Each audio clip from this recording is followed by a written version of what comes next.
ವಾಗಿದೆ.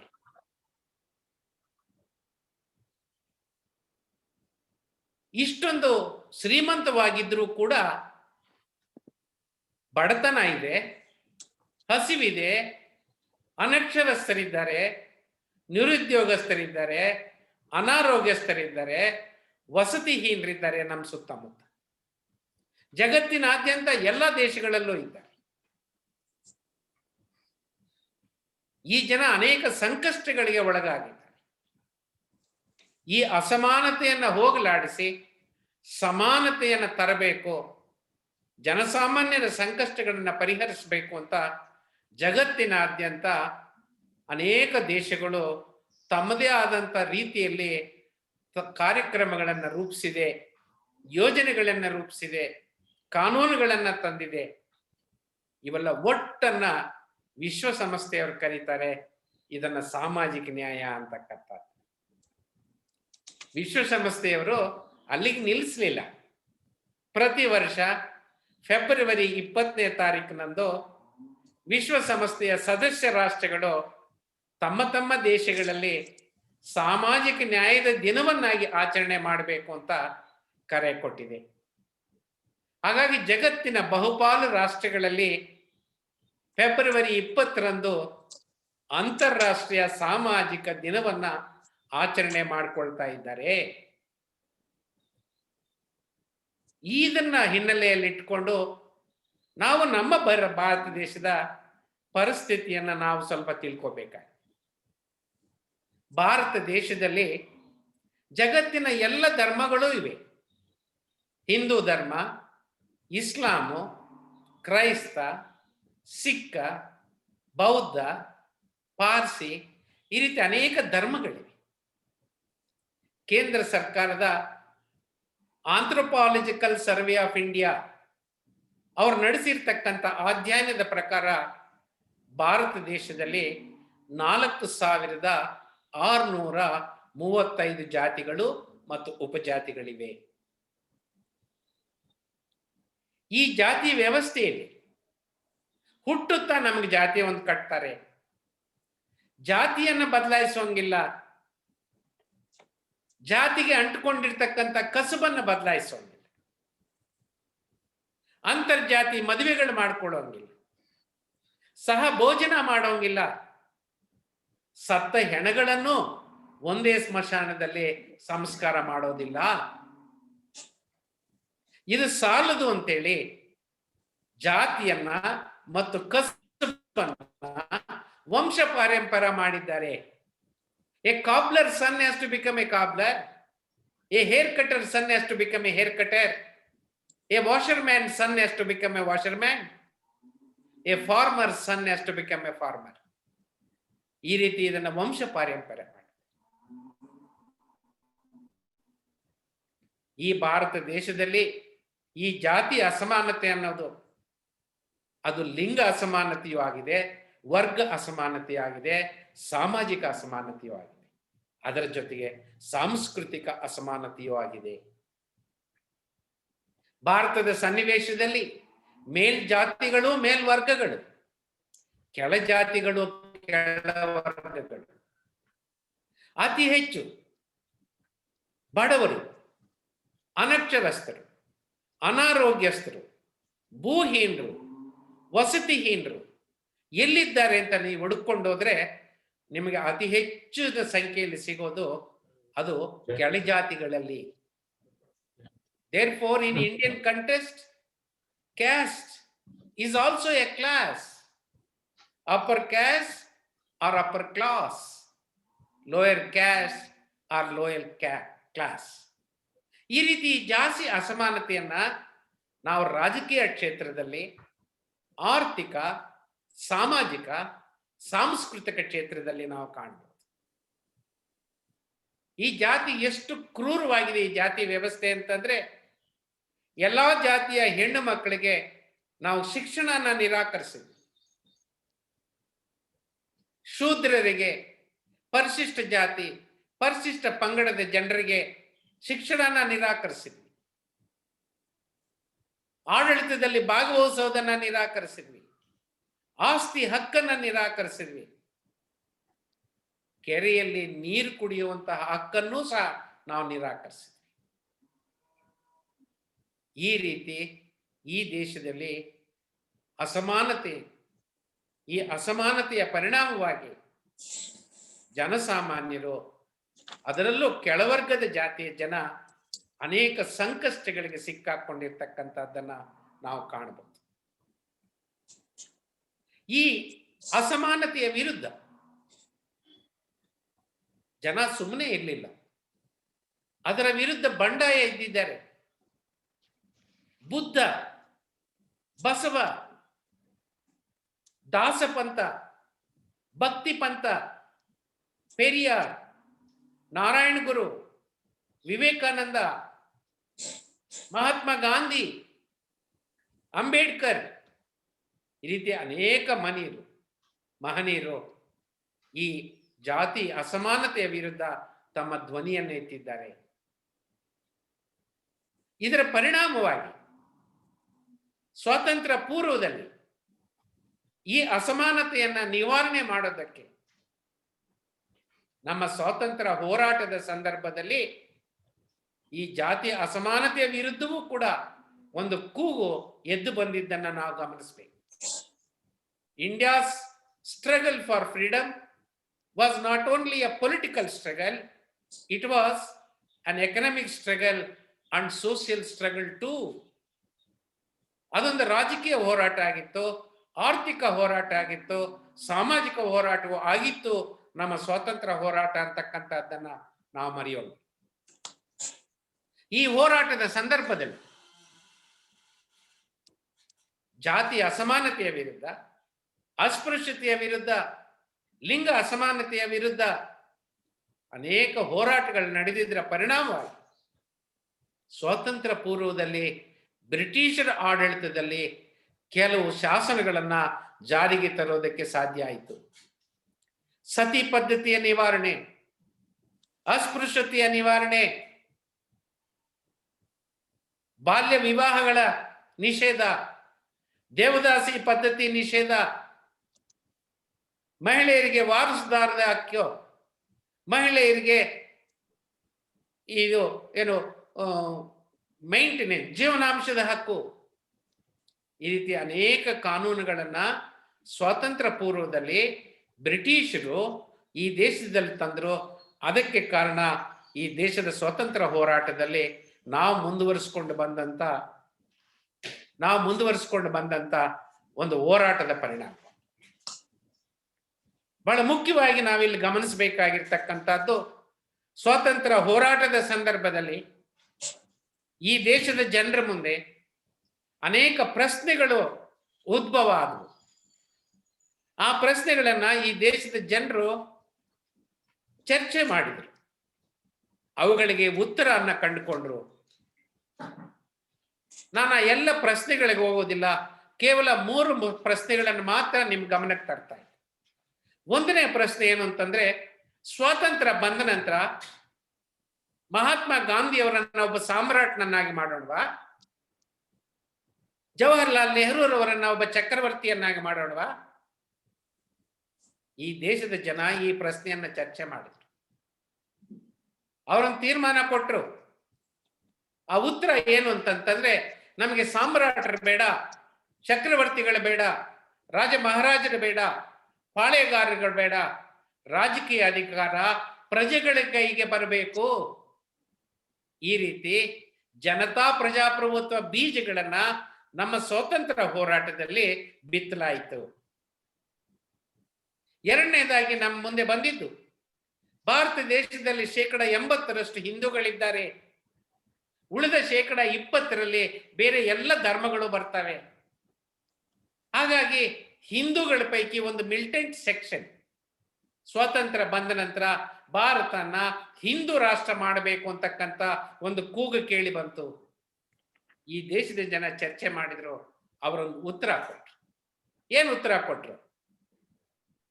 ಅನೇಕ ಧರ್ಮದ ಜನ, ಅನೇಕ ಜಾತಿಯ ಜನ, ಅನೇಕ ರಾಷ್ಟ್ರೀಯ ಜನ, ಅನೇಕ ರೇಸಸ್ ಸೇರಿದ ಜನ, ಅನೇಕ ಭಾಷಾ ಕುಟುಂಬಗಳ ಜನ ನಾವು ಈ ದೇಶದಲ್ಲಿ ಒಟ್ಟಿಗೆ ಬಾಳಿದ್ದೀವಿ.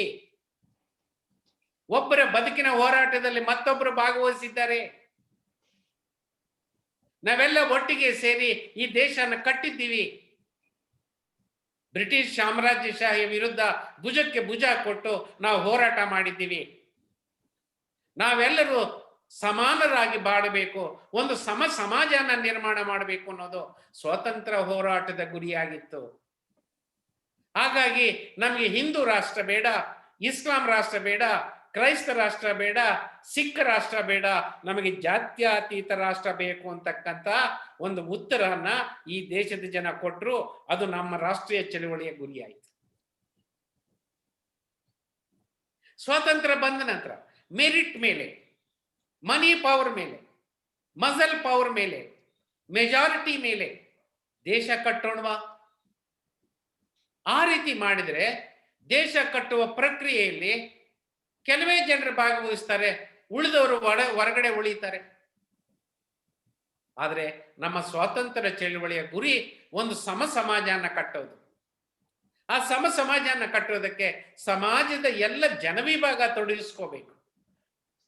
ಆ ರೀತಿ ತೊಡಗಿಸ್ಕೋಬೇಕು ಅಂತ ಅನ್ನೋದಾದ್ರೆ ಧರ್ಮ ಅಡ್ಡ ಬರ್ತಾ ಇದೆ, ಜಾತಿ ಅಡ್ಡ ಬರ್ತಾ ಇದೆ. ಆಗ ನಮ್ಮ ಹಿರಿಯರು ಕಂಡುಕೊಂಡಂತ ಉತ್ತರ ಏನು ಅಂತಂದ್ರೆ, ಅಂಬೇಡ್ಕರ್ ಪ್ರತಿಪಾದಿಸಿದ ಸಾಮಾಜಿಕ ನ್ಯಾಯದ ಮಾರ್ಗ ನಾವು ಅನುಸರಿಸಿದ್ರೆ ಎಲ್ಲ ಧರ್ಮದ, ಎಲ್ಲ ಜಾತಿಯ, ಲಿಂಗಭೇದವಿಲ್ಲದ, ಪ್ರಾಂತೀಯ ಭೇದವಿಲ್ಲದ, ವರ್ಣಭೇದವಿಲ್ಲದ ಎಲ್ಲ ಜನರನ್ನು ರಾಷ್ಟ್ರನ ಕಟ್ಟುವ ಪ್ರಕ್ರಿಯೆಯಲ್ಲಿ ತೊಡಗಿಸಬಹುದು. ಈ ರೀತಿ ಪ್ರಜಾಪ್ರಭುತ್ವ, ಜಾತ್ಯತೀತ, ಸಾಮಾಜಿಕ ನ್ಯಾಯ, ಕಲ್ಯಾಣ ರಾಜ್ಯ, ಬಹುತ್ವ, ಫೆಡರಲ್ ವ್ಯವಸ್ಥೆ ಇವೆಲ್ಲವೂ ನಮ್ಮ ರಾಷ್ಟ್ರೀಯ ಚಳವಳಿ ಗುರಿಗಳಾದವು. ಈ ಗುರಿಗಳನ್ನು ಅನುಷ್ಠಾನಗೊಳಿಸೋದಕ್ಕೆ ನಮಗೊಂದು ಸಂವಿಧಾನದ ಅವಶ್ಯಕತೆ ಮತ್ತು ಅನಿವಾರ್ಯತೆ ಬೇಕಾಯಿತು. ಹಾಗಾಗಿ 1947ರಲ್ಲಿ ನಮಗೆ ಸ್ವಾತಂತ್ರ್ಯ ಬಂತು. 1950ರಲ್ಲಿ ಜಗತ್ತಿನ ಅತಿ ದೊಡ್ಡದಾದಂತ ಲಿಖಿತ ಸಂವಿಧಾನವನ್ನ ಜಾರಿಗೆ ತರೋದ್ರ ಮುಖಾಂತರ ಭಾರತ ಗಣರಾಜ್ಯ ಆಯಿತು. ಹಾಗಾಗಿ ಭಾರತ ಒಂದು ಸ್ವತಂತ್ರವಾದ ದೇಶವೂ ಹೌದು, ಒಂದು ಗಣರಾಜ್ಯವೂ ಹೌದು. ಭಾರತದ ಸಂವಿಧಾನದಲ್ಲಿ ಪ್ರಜಾಪ್ರಭುತ್ವ, ಜಾತ್ಯತೀತ, ಸಾಮಾಜಿಕ ನ್ಯಾಯ ಪ್ರಮುಖವಾದಂತ ಸ್ಥಾನವನ್ನು ಗಳಿಸಿದೆ. ನಮ್ಮ ಸಂವಿಧಾನಕ್ಕೆ ಒಂದು ಪೀಠಿಕೆ ಇದೆ. ಆ ಪೀಠಿಕೆಯಲ್ಲಿ ಬಹಳ ಪ್ರಮುಖವಾಗಿ ಸಾಮಾಜಿಕ ನ್ಯಾಯದ ಬಗ್ಗೆ ಪ್ರಸ್ತಾಪ ಇದೆ.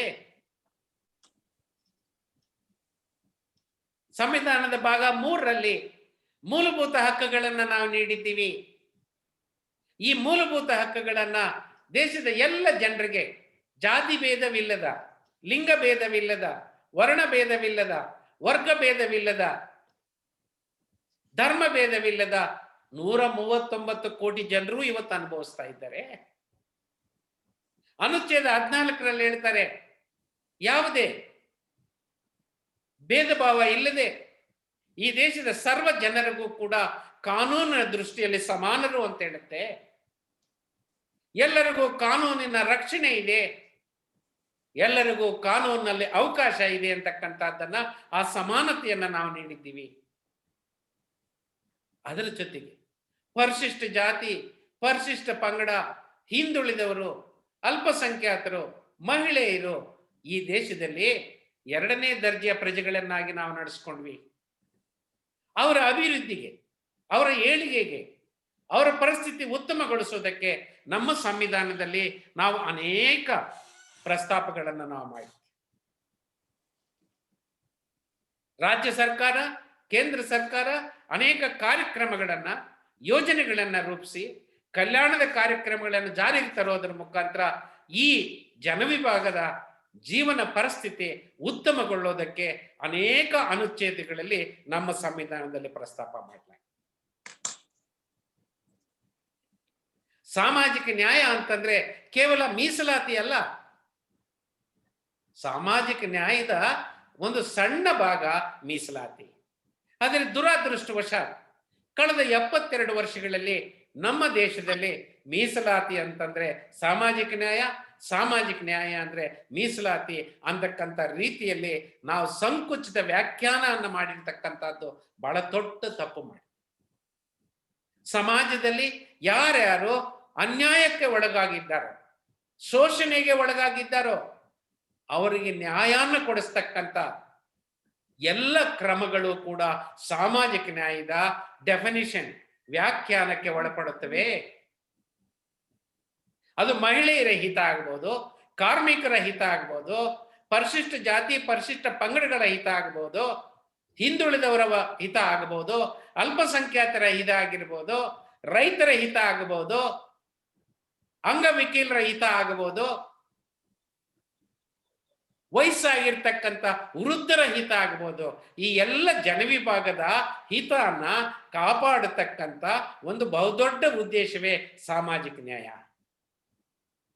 ಹಾಗಾಗಿ ಈ ಎಲ್ಲ ಜನರ ಹಿತಾನ್ನ ಕಾಪಾಡತಕ್ಕಂಥ ಕೆಲಸಗಳು ಒಂದಷ್ಟು ನಡೆದಿವೆ. ಈ ಕಳೆದ 72 ವರ್ಷಗಳಲ್ಲಿ ಏನೂ ಆಗಿಲ್ಲ ಅಂತಕ್ಕಂಥ ವಾದನ ನಾನು ಒಪ್ಪೋದಿಲ್ಲ. 1947ರಲ್ಲಿ ಈ ದೇಶದಲ್ಲಿ 70% ಜನ ಬಡತನ ರೇಖೆಗಿಂತ ಕಡಿಮೆ ಇದ್ರು. ಇವತ್ತು ನಾವು ಅದನ್ನ 21% ಇಳಿಸಿದ್ದೀವಿ. ಅವತ್ತು 14-16% ಸಾಕ್ಷರತೆ ಇತ್ತು. ಇವತ್ತು ಸರಿಸುಮಾರು 79-80% ಸಾಕ್ಷರತೆಯನ್ನು ನಾವು ಸಾಧಿಸಿದ್ದೀವಿ. ಅವತ್ತು ಸುಮಾರು 38-40 ವರ್ಷಕ್ಕೆ ಆವರೇಜ್ ಲೈಫ್ ಸ್ಪ್ಯಾನ್ ನಮ್ಮ ದೇಶದಲ್ಲಿ ಇದ್ದಿತ್ತು. ಇವತ್ತು ಸರಿಸುಮಾರು 69-70 ವರ್ಷ ಆವರೇಜ್ ಲೈಫ್ ಸ್ಪ್ಯಾನ್ ಇದೆ. ಹೀಗೆ ರೈತರಿಗೆ, ಕಾರ್ಮಿಕರಿಗೆ, ಮಹಿಳೆಯರಿಗೆ, ಹಿಂದುಳಿದವರಿಗೆ, ಅಲ್ಪಸಂಖ್ಯಾತರಿಗೆ, ಪರಿಶಿಷ್ಟ ಜಾತಿ ಪರಿಶಿಷ್ಟ ಪಂಗಡ ಜನರಿಗೆ ಈ ಕಳೆದ 72 ವರ್ಷಗಳೇ ನಮ್ಮ ಸಂವಿಧಾನದ ಅಡಿಯಲ್ಲಿ ನಾವು ಒಂದಷ್ಟು ಸಾಧನೆಯನ್ನು ಮಾಡೋದಕ್ಕೆ ಸಾಧ್ಯ. ನಾನು ಎಲ್ಲ ಸಾಧನೆಗಳ ಪಟ್ಟಿಯನ್ನ ನಿಮ್ಗೆ ಹೇಳಕ್ ಹೋಗೋದಿಲ್ಲ. ಕೇವಲ ಈ ಸಾಮಾಜಿಕ ನ್ಯಾಯಕ್ಕೆ ಸಂಬಂಧಪಟ್ಟಂತ ವಿಷಯಗಳನ್ನು ಮಾತ್ರ ನಿಮ್ಮ ಮುಂದೆ ನಾನು ಪ್ರಸ್ತಾಪ ಮಾಡ್ತಾ ಇದ್ದೆ. ಈಗ ನೋಡಿ, ಈ ಜಾತಿ ವ್ಯವಸ್ಥೆಯಲ್ಲಿ ಕೆಲವರಿಗೆ ಶಿಕ್ಷಣನ ನಿರಾಕರಿಸಿದ್ವಿ, ಆಡಳಿತದಲ್ಲಿ ಭಾಗವಹಿಸುವುದನ್ನ ನಿರಾಕರಿಸಿದ್ವಿ, ಆಸ್ತಿ ಹಕ್ಕನ್ನ ನಿರಾಕರಿಸಿದ್ವಿ. ಈ ರೀತಿ ಅನೇಕ ಹಕ್ಕುಗಳಿಂದ ವಂಚಿತರಾಗಿರ್ತಕ್ಕಂಥ ಜನಸಮುದಾಯಕ್ಕೆ ನಾವು ಒಂದಷ್ಟು ಪರಿಸ್ಥಿತಿಯನ್ನು ಬದಲಾಯಿಸಿದ್ವಿ. ಜಾತಿ ಅಸಮಾನತೆಯನ್ನ ಸ್ವಲ್ಪ ಮಟ್ಟಿಗೆ ಧ್ವಂಸ ಮಾಡಿದ್ದೀವಿ. ನೋಡಿ, ಇವತ್ತು ಈ ದೇಶದ ರಾಷ್ಟ್ರಪತಿ ಒಬ್ಬ ಕಾಪ್ಲರ್ ಮಗ, ಈ ದೇಶದ ಪ್ರಧಾನಿ ಅತಿ ಹಿಂದುಳಿದಿರ್ತಕ್ಕಂಥ ಜಾತಿಯ ಕುಟುಂಬದಲ್ಲಿ ಜನಿಸಿದವರು. ನಾನು ಕೋಲಾರ ಜಿಲ್ಲೆಯ ಮಧ್ಯಮ ವರ್ಗದ ರೈತ ಕುಟುಂಬದಲ್ಲಿ ಜನಿಸಿದ್ದು. ಸ್ವಾಭಾವಿಕವಾಗಿ ಜಾತಿ ವ್ಯವಸ್ಥೆಯಲ್ಲಿ ನಾನು ರೈತನ ಆಗ್ಬೇಕಾಗಿತ್ತು. ಆದರೆ ಬೆಂಗಳೂರು ವಿಶ್ವವಿದ್ಯಾಲಯದಿಂದ BA LLB ಡಿಗ್ರಿ ಪಡೆದು 25 ವರ್ಷಗಳ ಕಾಲ ಬೆಂಗಳೂರು ಶಹರ್ನಲ್ಲಿ ವಕೀಲ ವೃತ್ತಿ ಮಾಡಿ 10 ವರ್ಷಗಳ ಕಾಲ ಬೆಂಗಳೂರಿನ ಹೈಕೋರ್ಟ್ನಲ್ಲಿ ನ್ಯಾಯಮೂರ್ತಿಯಾಗಿ ಕೆಲಸ ಮಾಡಿ 2014ರಲ್ಲಿ ನಾನು ನಿವೃತ್ತಿಯಾದ ನಂತರ ಸರ್ವೋಚ್ಚ ನ್ಯಾಯಾಲಯದಲ್ಲಿ ಡೆಸಿಗ್ನೇಟೆಡ್ ಸೀನಿಯರ್ ಅಡ್ವೊಕೇಟ್ ಆಗಿ 4 ವರ್ಷ ಕೆಲಸ ಮಾಡೋದಕ್ಕೆ ಸಾಧ್ಯ ಆಗಿದ್ದು ನನ್ನ ಸಂವಿಧಾನ ನನಗೆ ಕೊಟ್ಟಂತ ಅವಕಾಶಗಳು. We have seen a woman president, a Dalit president, a Dalit deputy prime minister, central ministers, chief ministers, state ministers, ambassadors, governors. ಈ ರೀತಿ ಮಹಿಳೆಯರು, ಅಲ್ಪಸಂಖ್ಯಾತರು, ಹಿಂದುಳಿದವರು, ಪರಿಶಿಷ್ಟ ಜಾತಿ ಪರಿಶಿಷ್ಟ ಪಂಗಡದ ಜನ ಇವತ್ತು ಎಲ್ಲ ಕ್ಷೇತ್ರಗಳಿಗೂ ಹಬ್ಬಿದ್ದಾರೆ. We have seen a Dalit chief justice of India.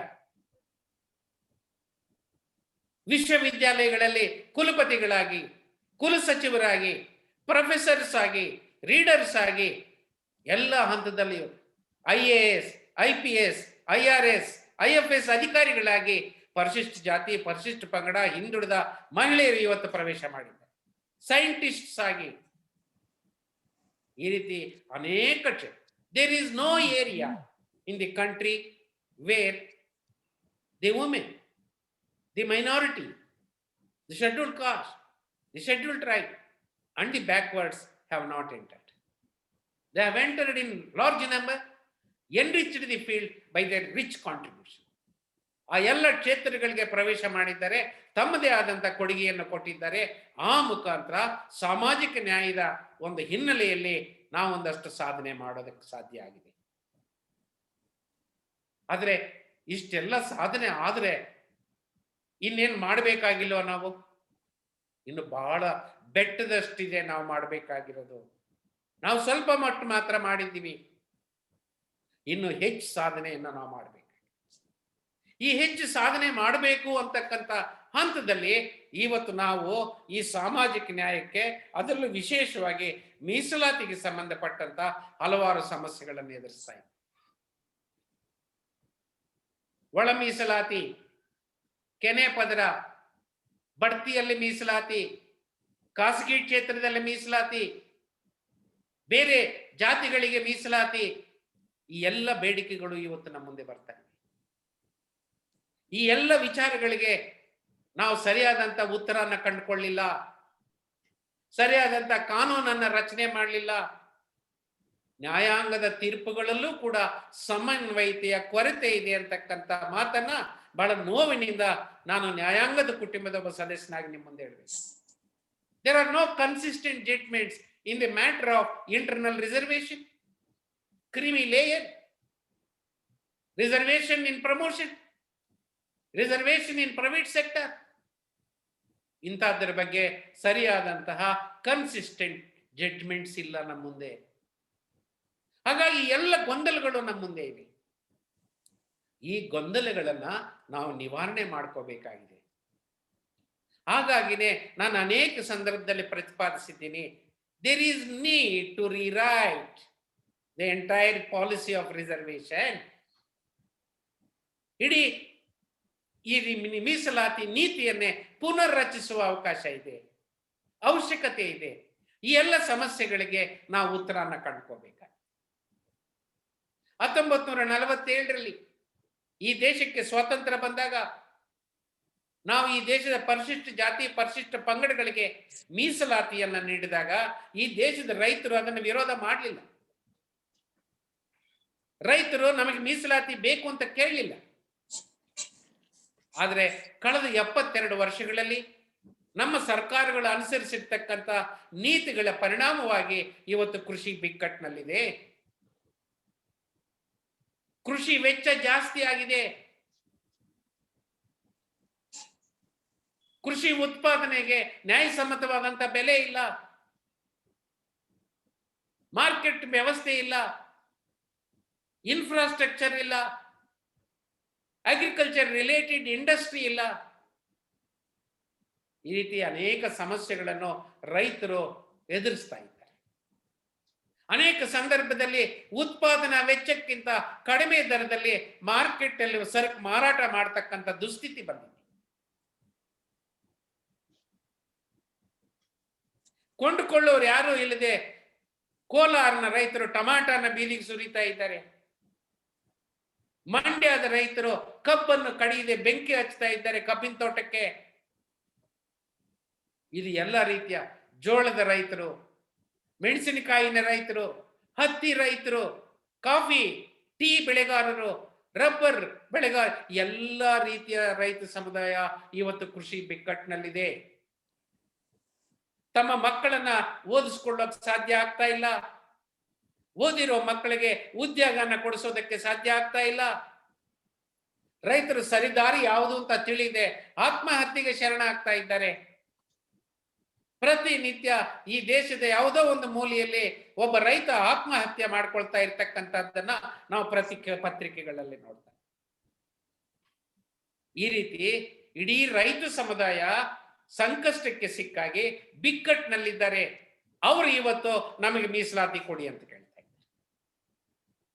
ಗುಜರಾತ್ನಲ್ಲಿ ಪಟೇದಾರರ ಮೀಸಲಾತಿ ಕೇಳ್ತಾ ಇದ್ದಾರೆ, ಹರಿಯಾಣದಲ್ಲಿ ಜಾಟ್ರು, ರಾಜಸ್ಥಾನದಲ್ಲಿ ಗುಜ್ಜಾರರು, ಮಹಾರಾಷ್ಟ್ರದಲ್ಲಿ ಮರಾಠಿಗರು, ಆಂಧ್ರದಲ್ಲಿ ಕಾಪುಗಳು ಇವತ್ತು ನಮಗೆ ಮೀಸಲಾತಿ ಕೊಡಿ ಅಂತ ಕೇಳ್ತಾ ಇದ್ದಾರೆ. ಈ ಹಿನ್ನೆಲೆಯಲ್ಲಿ ಕರ್ನಾಟಕ ರಾಜ್ಯದಲ್ಲಿ ಬೆಳವಣಿಗೆಗಳನ್ನು ನಾವು ಗಮನಿಸಬೇಕಾಗತ್ತೆ.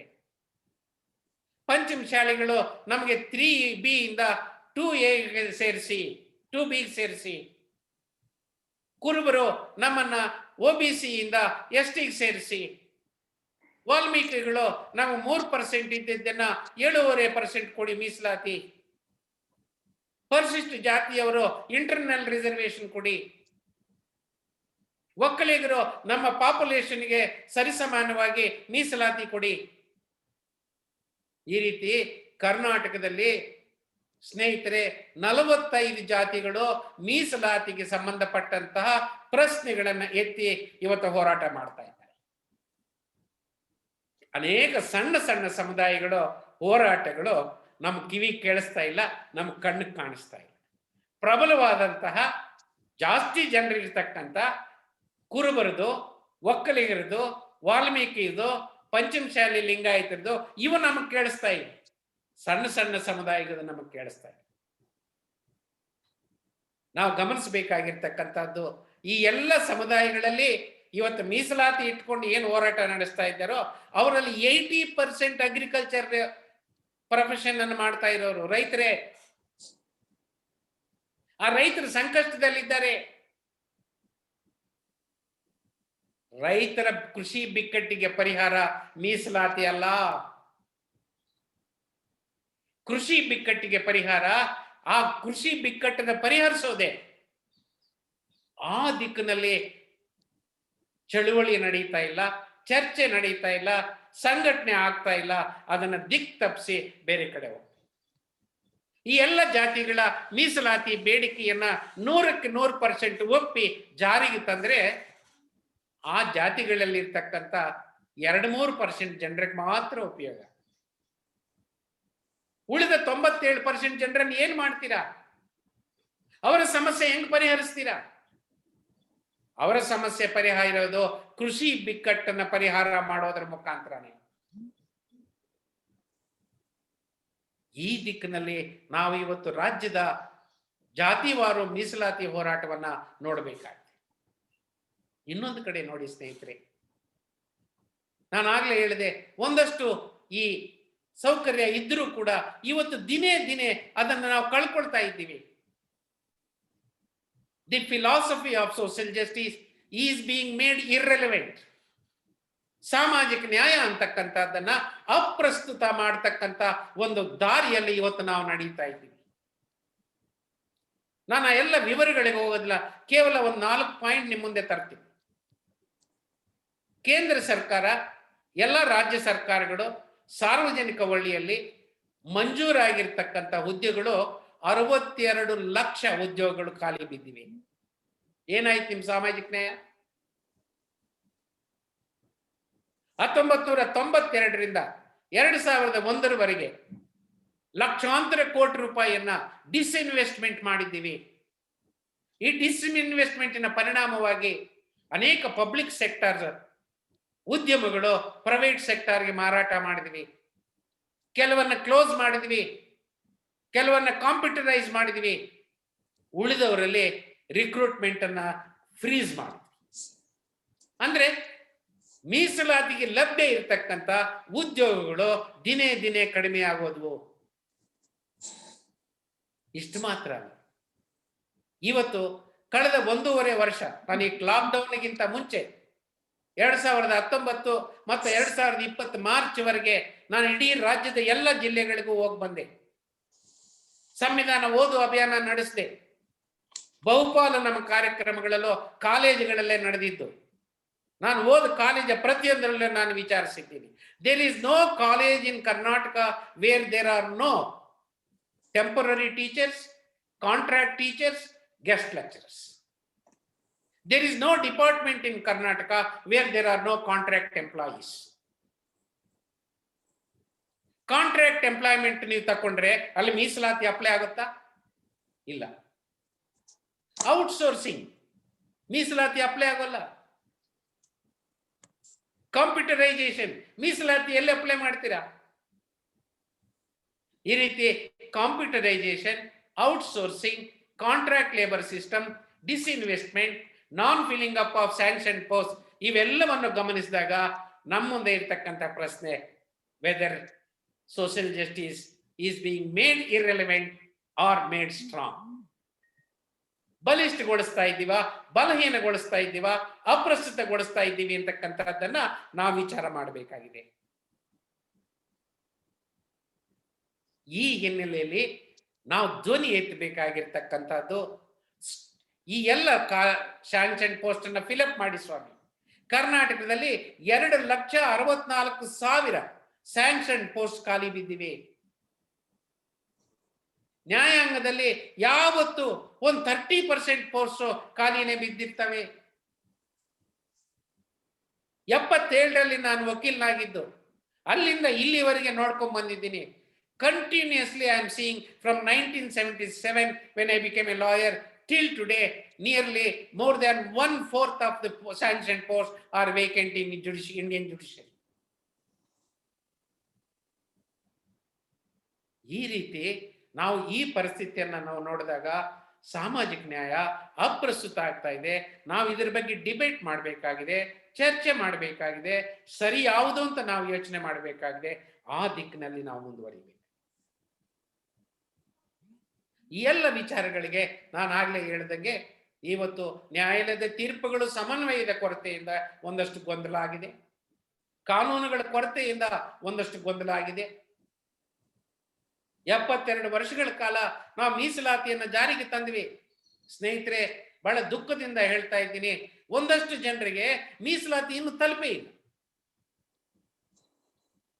ಉದಾಹರಣೆಗೆ ತಗೊಳ್ಳಿ, ಆದಿವಾಸಿಗಳು, ಅರಣ್ಯವಾಸಿಗಳು, ಅಲೆಮಾರಿಗಳು, ಅರೆ ಅಲೆಮಾರಿಗಳು, ಕಫಾಯಿ ಕರ್ಮಚಾರಿಗಳು, ದೇವದಾಸಿ ಮಕ್ಕಳು, ಸ್ಲಮ್ ಡ್ವೆಲ್ಲರ್ಸ್, ಕೊಳಚೆ ನಿವಾಸಿಗಳು, ಅವ್ರಿಗೆ ಪ್ರಾಥಮಿಕ ಶಿಕ್ಷಣನೇ ಇಲ್ಲ.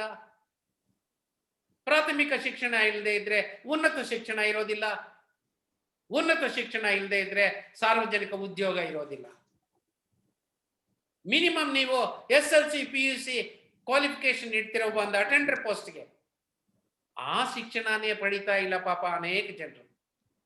ಹಾಗಾಗಿ ಮೀಸಲಾತಿ ಬಗ್ಗೆ ಯಾರಾದರೂ ಚರ್ಚೆ ಮಾಡಬೇಕಾದ್ರೆ ಮೊದಲನೇ ಆದ್ಯತೆ ನಾವು ನೀಡಬೇಕಾಗಿರ್ತಕ್ಕಂಥದ್ದು, ಯಾವ ಸಮುದಾಯಕ್ಕೆ 72 ವರ್ಷಗಳ ಕಾಲ ಮೀಸಲಾತಿಯನ್ನು ನಾವು ತಲುಪಿಸ್ಲಿಕ್ಕೆ ಸಾಧ್ಯ ಇಲ್ವೋ ಅವರ ಬಗ್ಗೆ ಚಿಂತನೆ ಮಾಡಿ ಆ ಸಮುದಾಯಗಳಿಗೆ ನಾವು ಮೀಸಲಾತಿ ಹೆಂಗ್ ತಲುಪಿಸ್ಬೇಕು ಅನ್ನೋದ್ರ ಬಗ್ಗೆ ಯೋಚನೆ ಮಾಡಿ.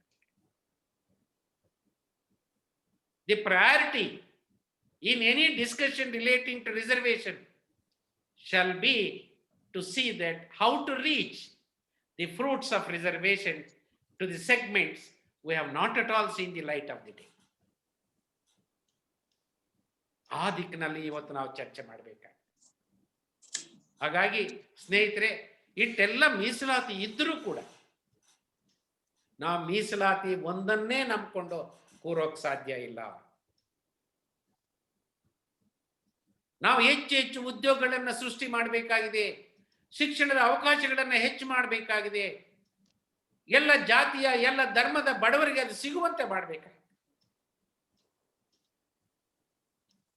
ಆಗ ಮಾತ್ರ ನಾವು ಮೀಸಲಾತಿಗೆ ಸಂಬಂಧಪಟ್ಟಂತ ಹಲವಾರು ಸಮಸ್ಯೆಗಳನ್ನ ನಾವು ಹಿಂದಕ್ಕೆ ತಳ್ಳೋದಕ್ಕೆ ಸಾಧ್ಯ. ನಾನು ಅನೇಕ ಸರಿ ಉದಾಹರಣೆ ಕೊಡ್ತಾ ಇರ್ತೀನಿ. ನಾವು ಅಕ್ಕಿಯನ್ನ ರೇಷನ್ ಕಾರ್ಡ್ ಮುಖಾಂತರ ಕೊಡಿ, ಬೇಳೆ ಕೊಡಿ, ಸಕ್ಕರೆ ಕೊಡಿ ಅಂತ ಕೇಳ್ತೀವಿ. ಯಾರಾದ್ರೂ ಬೆಂಕಿಪಟ್ಟಣ ಬೇಕು ಅಂತ ಕೇಳಿದ್ದಾರೆ ಈ ದೇಶದಲ್ಲಿ? ಇಲ್ಲ. ಯಾಕೆ ಅಂತಂದ್ರೆ ಮಾರ್ಕೆಟ್ ಅಲ್ಲಿ ಅಬಂಡೆಂಟ್ ಆಗಿ ಬೆಂಕಿಪಟ್ಟಣಗಳಿವೆ, ವೆರೈಟೀಸ್ ಇವೆ, ಕಾಂಪಿಟೇಟಿವ್ ಪ್ರೈಸ್ ನಲ್ಲಿ ಸಿಗ್ತವೆ. 4 ಆಣೆಗೂ ಬೆಂಕಿಪಟ್ಟಣ ಇದೆ, 8 ಆಣೆಗೆ ಬೆಂಕಿಪಟ್ಟಣ ಇದೆ, 1 ರೂಪಾಯಿಗೆ ಬೆಂಕಿಪಟ್ಟಣ ಇದೆ, 2 ರೂಪಾಯಿಗೆ ಬೆಂಕಿಪಟ್ಟಣ ಇದೆ, 10 ರೂಪಾಯಿಗೆ ಬೆಂಕಿಪಟ್ಟಣ ಇದೆ. ಹಾಗಾಗಿ ಆ ಮಾಲನ್ನ, ಆ ಸರಕನ್ನ ರೇಷನ್ ಕಾರ್ಡ್ ಮುಖಾಂತರ ನಮ್ಗೆ ಸಪ್ಲೈ ಮಾಡಿ ಅಂತ ಈ ದೇಶದ ಜನರ ಇವತ್ತು ಕೂಡ ನಾವು ಮಾರ್ಕೆಟ್ ಅಲ್ಲಿ ಹೆಚ್ಚು ಉದ್ಯೋಗಗಳು ಲಭ್ಯ ಆಗುವಂತೆ ಮಾಡಿ, ದುಡಿಮೆಗೆ ಸಮನಾದಂತ ಕೂಲಿ ಕೊಟ್ಟು ಉದ್ಯೋಗದ ಭದ್ರತೆಯನ್ನು ನಾವು ಕಲ್ಪಿಸಿಕೊಟ್ರೆ ಅನೇಕ ವಿಷಯಗಳು ಮೀಸಲಾತಿಗೆ ಸಂಬಂಧಪಟ್ಟಂತವು ಹಿಂದಕ್ಕೆ ಸರಿಯುತ್ತೆ. ಕೃಷಿ ಬಿಕ್ಕಟ್ಟನ್ನ ಪರಿಹಾರ ಮಾಡಿ ಅದೊಂದು ಲಾಭದಾಯಕ ಉದ್ಯಮವಾಗಿ ಮಾಡಿ. ರೈತರು ಮೀಸಲಾತಿ ಬೇಕು ಅಂತ ಕೇಳೋದಿಲ್ಲ, ತಮ್ಮ ಕಷ್ಟಪಟ್ಟು ತಮ್ಮ ಹೊಲಗದ್ದೆಗಳಲ್ಲಿ ದುಡಿದು ತಮ್ಮ ಜೀವನ ನಡೆಸ್ಕೊಳ್ತಾರೆ, ತಮ್ಮ ಮಕ್ಕಳನ್ನು ಓದಿಸ್ಕೊಳ್ತಾರೆ. ಈ ದಿಕ್ಕಿನಲ್ಲಿ ನಾವು ಯೋಚನೆ ಮಾಡಬೇಕು. ಇನ್ನೊಂದು ವಿಚಾರ ನಿಮ್ ಗಮನಕ್ಕೆ ತರಬೇಕು ಅಂತ ಅನ್ನೋದಾದ್ರೆ, we have to prepare the younger generation for a global competition. ಅನೇಕ ಕಾರಣಗಳಿಗಾಗಿ ನಾವು ಗುಣಾತ್ಮಕ ಶಿಕ್ಷಣವನ್ನು ನೀಡದೆ, ಸಮಾನ ಶಿಕ್ಷಣವನ್ನು ನೀಡದೆ, ಕೀಳಿರಿಮೆಯನ್ನು ಹೋಗಲಾಡಿಸದೆ ಇವತ್ತು ವಿದ್ಯಾರ್ಥಿ ಯುವಜನರು ಅನೇಕ ಸಂಕಷ್ಟಗಳಿಗೆ ಸಿಲುಕಿದ್ದಾರೆ.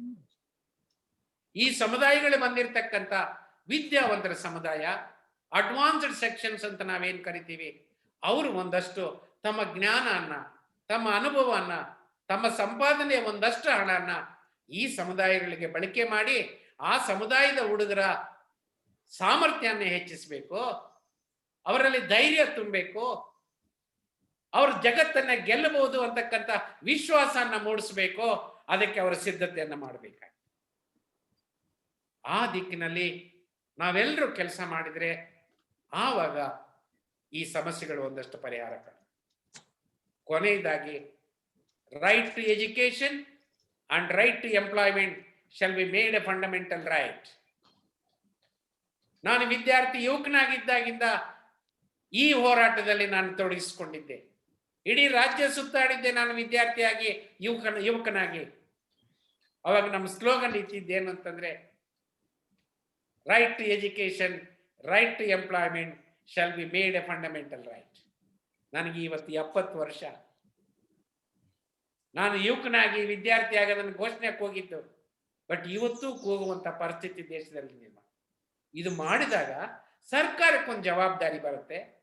ತನ್ನ ನೀತಿಯಲ್ಲಿ ಬದಲಾವಣೆ ತಂದುಕೊಳ್ತಾರೆ, ಸರಿಯಾದಂಥ ಕಾರ್ಯಕ್ರಮಗಳನ್ನು ರೂಪಿಸ್ತಾರೆ, ಹೆಚ್ಚು ಉದ್ಯೋಗಗಳನ್ನು ಸೃಷ್ಟಿ ಮಾಡ್ತಾರೆ, ಹೆಚ್ಚು ಶಿಕ್ಷಣದ ಅವಕಾಶಗಳನ್ನು ಸೃಷ್ಟಿ ಮಾಡ್ತಾರೆ, ಕಡಿಮೆ ಖರ್ಚಿನಲ್ಲಿ ಎಲ್ಲ ಜಾತಿಯ ಬಡವರಿಗೆ, ಎಲ್ಲ ಧರ್ಮದ ಬಡವರಿಗೆ ಸಿಗುವಂತ ವ್ಯವಸ್ಥೆ ಜಾರಿಗೆ ತರೋದ್ರ ಮುಖಾಂತರ ನಾವು ಶಾಶ್ವತವಾದಂಥ ಪರಿಹಾರನ ಕಂಡುಕೋಬೇಕು. ಮೀಸಲಾತಿ ನಾನು ಬೇಡ ಅಂತ ಹೇಳೋದೇ ಇಲ್ಲ.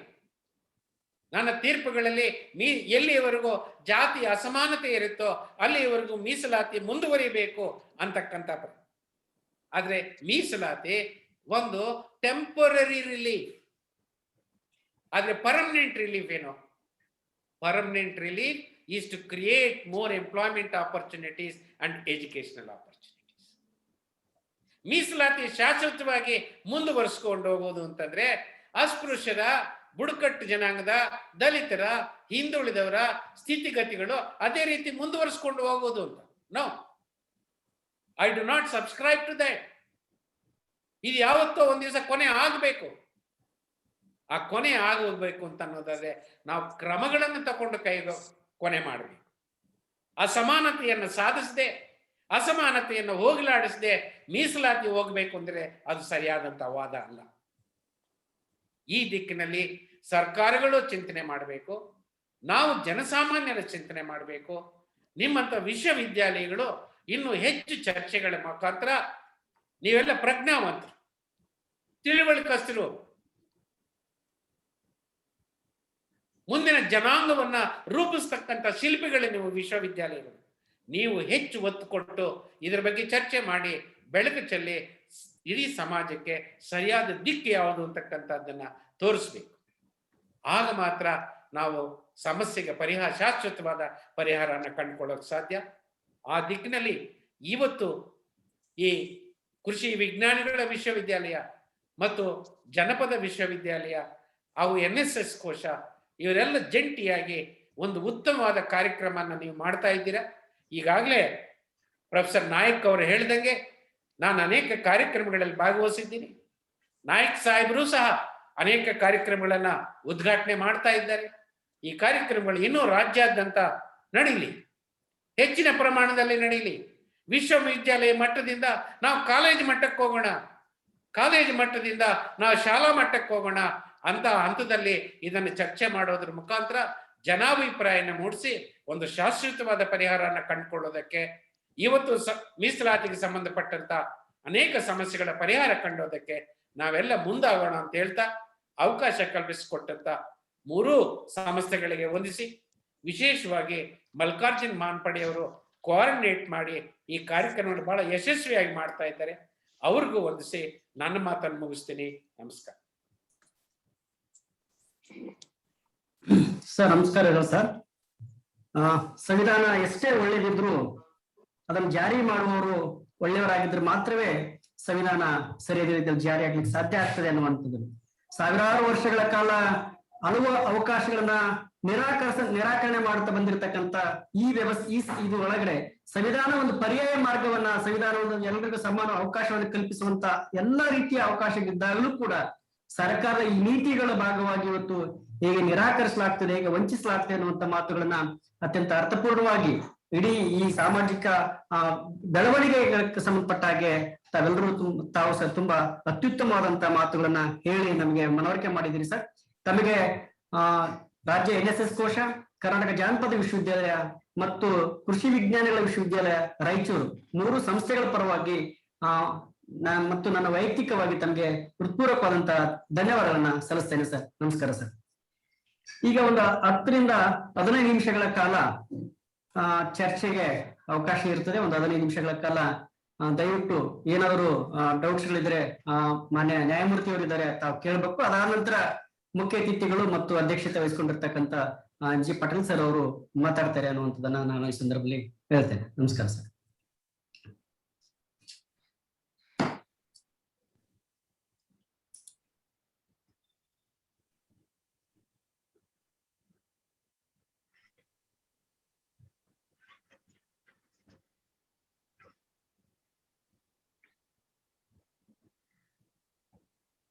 ಯಾವ್ದಾದ್ರು ಪ್ರಶ್ನೆಗಳಿದ್ರೆ ನೇರವಾಗಿರ್ಲಿ, ಹೆಚ್ಚು ವಿವರಣೆಗೆ ಹೋಗ್ಬೇಡಿ.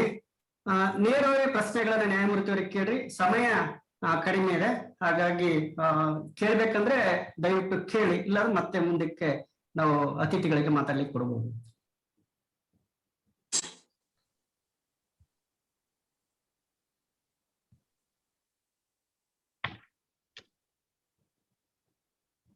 Hello hello sir. ಕೇಳಿ, ಪ್ರಶ್ನೆ ಕೇಳಿ.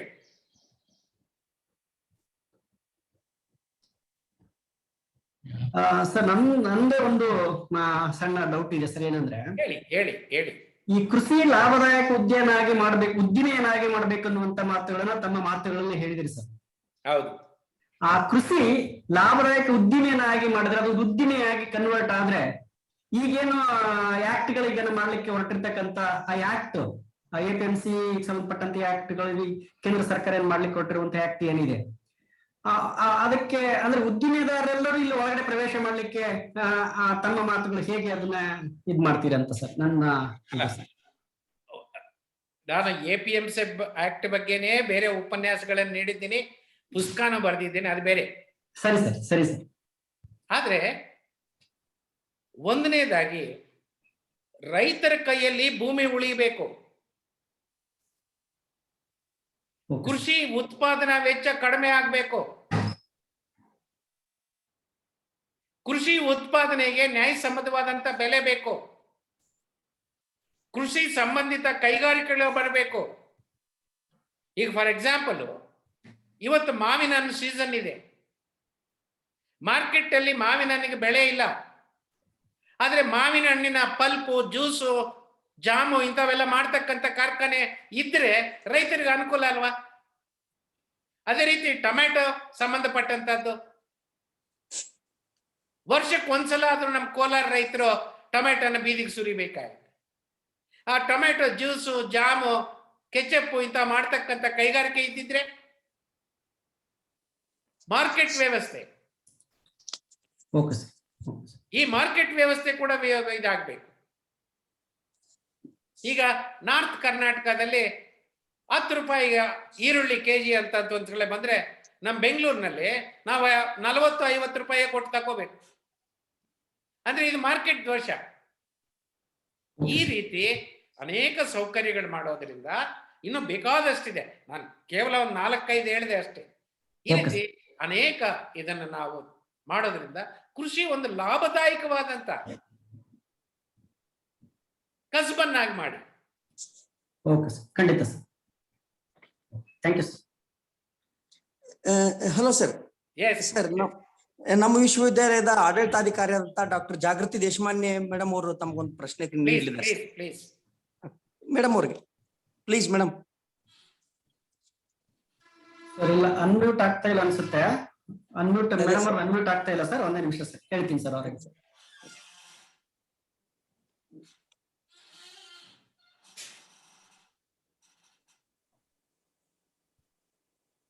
ಬೇರೆಯವ್ರಿಗೆ ಕೊಡಿ ಅಲ್ಲಿವರೆಗೂ.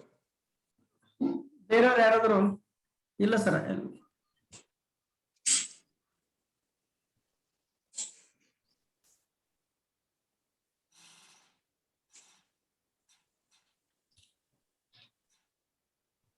ಪ್ರಶ್ನೆ ಇಲ್ಲಿಂದ ಮುಂದಕ್ಕೆ ಹೋಗಿ. ಸರ್ ಇಲ್ಲ, ಪ್ರಶ್ನೆಗಳಿದಾವೆ. ಅದು ಓಸ್ಟ್ ನಮ್ಮ NSS ಸ್ಟೇಟ್ NSS ಅಲ್ಲಿಂದ ಅದು ಅನ್ಮ್ಯೂಟ್ ಮಾಡ್ಬೇಕು ಸರ್. ಅವರು ಫೋನ್ ತೆಗಿತಾ ಇರ್ಲಿಲ್ಲ ಸರ್. ಈಗ ಮನೆ ಕುಲಸಚಿವರು ಕರ್ನಾಟಕ ಜಾನಪದ ವಿಶ್ವವಿದ್ಯಾಲಯ ಅವರು ಒಂದೆರಡು ಮಾತುಗಳನ್ನ ಹೇಳ್ತಾರೆ ಸರ್. ನಂತರ ನಾವು ಡಿಸ್ಕಷನ್ಗೆ ಹೋಗ್ಬೋದಂತ ಅನ್ಸುತ್ತೆ ಸರ್. ಕರ್ನಾಟಕ ಜಾನಪದ ವಿಶ್ವವಿದ್ಯಾಲಯದ ಮಾನ್ಯ ಕುಲಸಚಿವರಾಗಿರ್ತಕ್ಕಂಥ ಪ್ರೊಫೆಸರ್ KN ಗಂಗಾನಾಯಕ್ ಸರ್ ಅವರು ಇವತ್ತು ಸಂವಿಧಾನ ಓದೋ ಕಾರ್ಯಕ್ರಮ ಎಲ್ಲ ವಿಶ್ವವಿದ್ಯಾಲಯಗಳು ನೀಡಲಿಕ್ಕೆ ಬಹಳಷ್ಟು ಪ್ರೇರಣೆಯನ್ನು ನೀಡ್ತಕ್ಕಂಥವ್ರು, ಮಾರ್ಗದರ್ಶನ ಮಾಡ್ತಕ್ಕಂಥವ್ರು ಪ್ರೊಫೆಸರ್ KN ಗಂಗಾನಾಯಕ್ ಸರ್ ಅವರು. ಈ ಕಾರ್ಯಕ್ರಮವನ್ನ ಉದ್ದೇಶಿಸಿ ಒಂದು 5 ನಿಮಿಷಗಳ ಕಾಲ ಮಾತಾಡ್ಬೇಕಂತೇಳಿ ನಾನು ಕರ್ನಾಟಕ ಜಾನಪದ ವಿಶ್ವವಿದ್ಯಾಲಯ ಮತ್ತು ರಾಜ್ಯ NSS ಕೃಷಿ ವಿಜ್ಞಾನಗಳ ವಿಶ್ವವಿದ್ಯಾಲಯದ ಪರವಾಗಿ ನಾನು ಮಾನ್ಯರಲ್ಲಿ ವಿನಂತಿಯನ್ನು ಮಾಡ್ಕೊಳ್ತೀನಿ ಸರ್.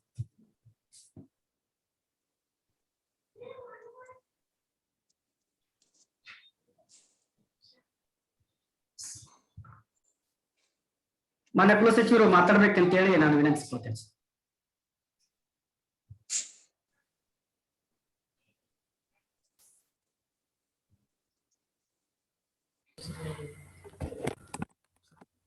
ಎಲ್ಲರಿಗೂ ನಮಸ್ಕಾರ.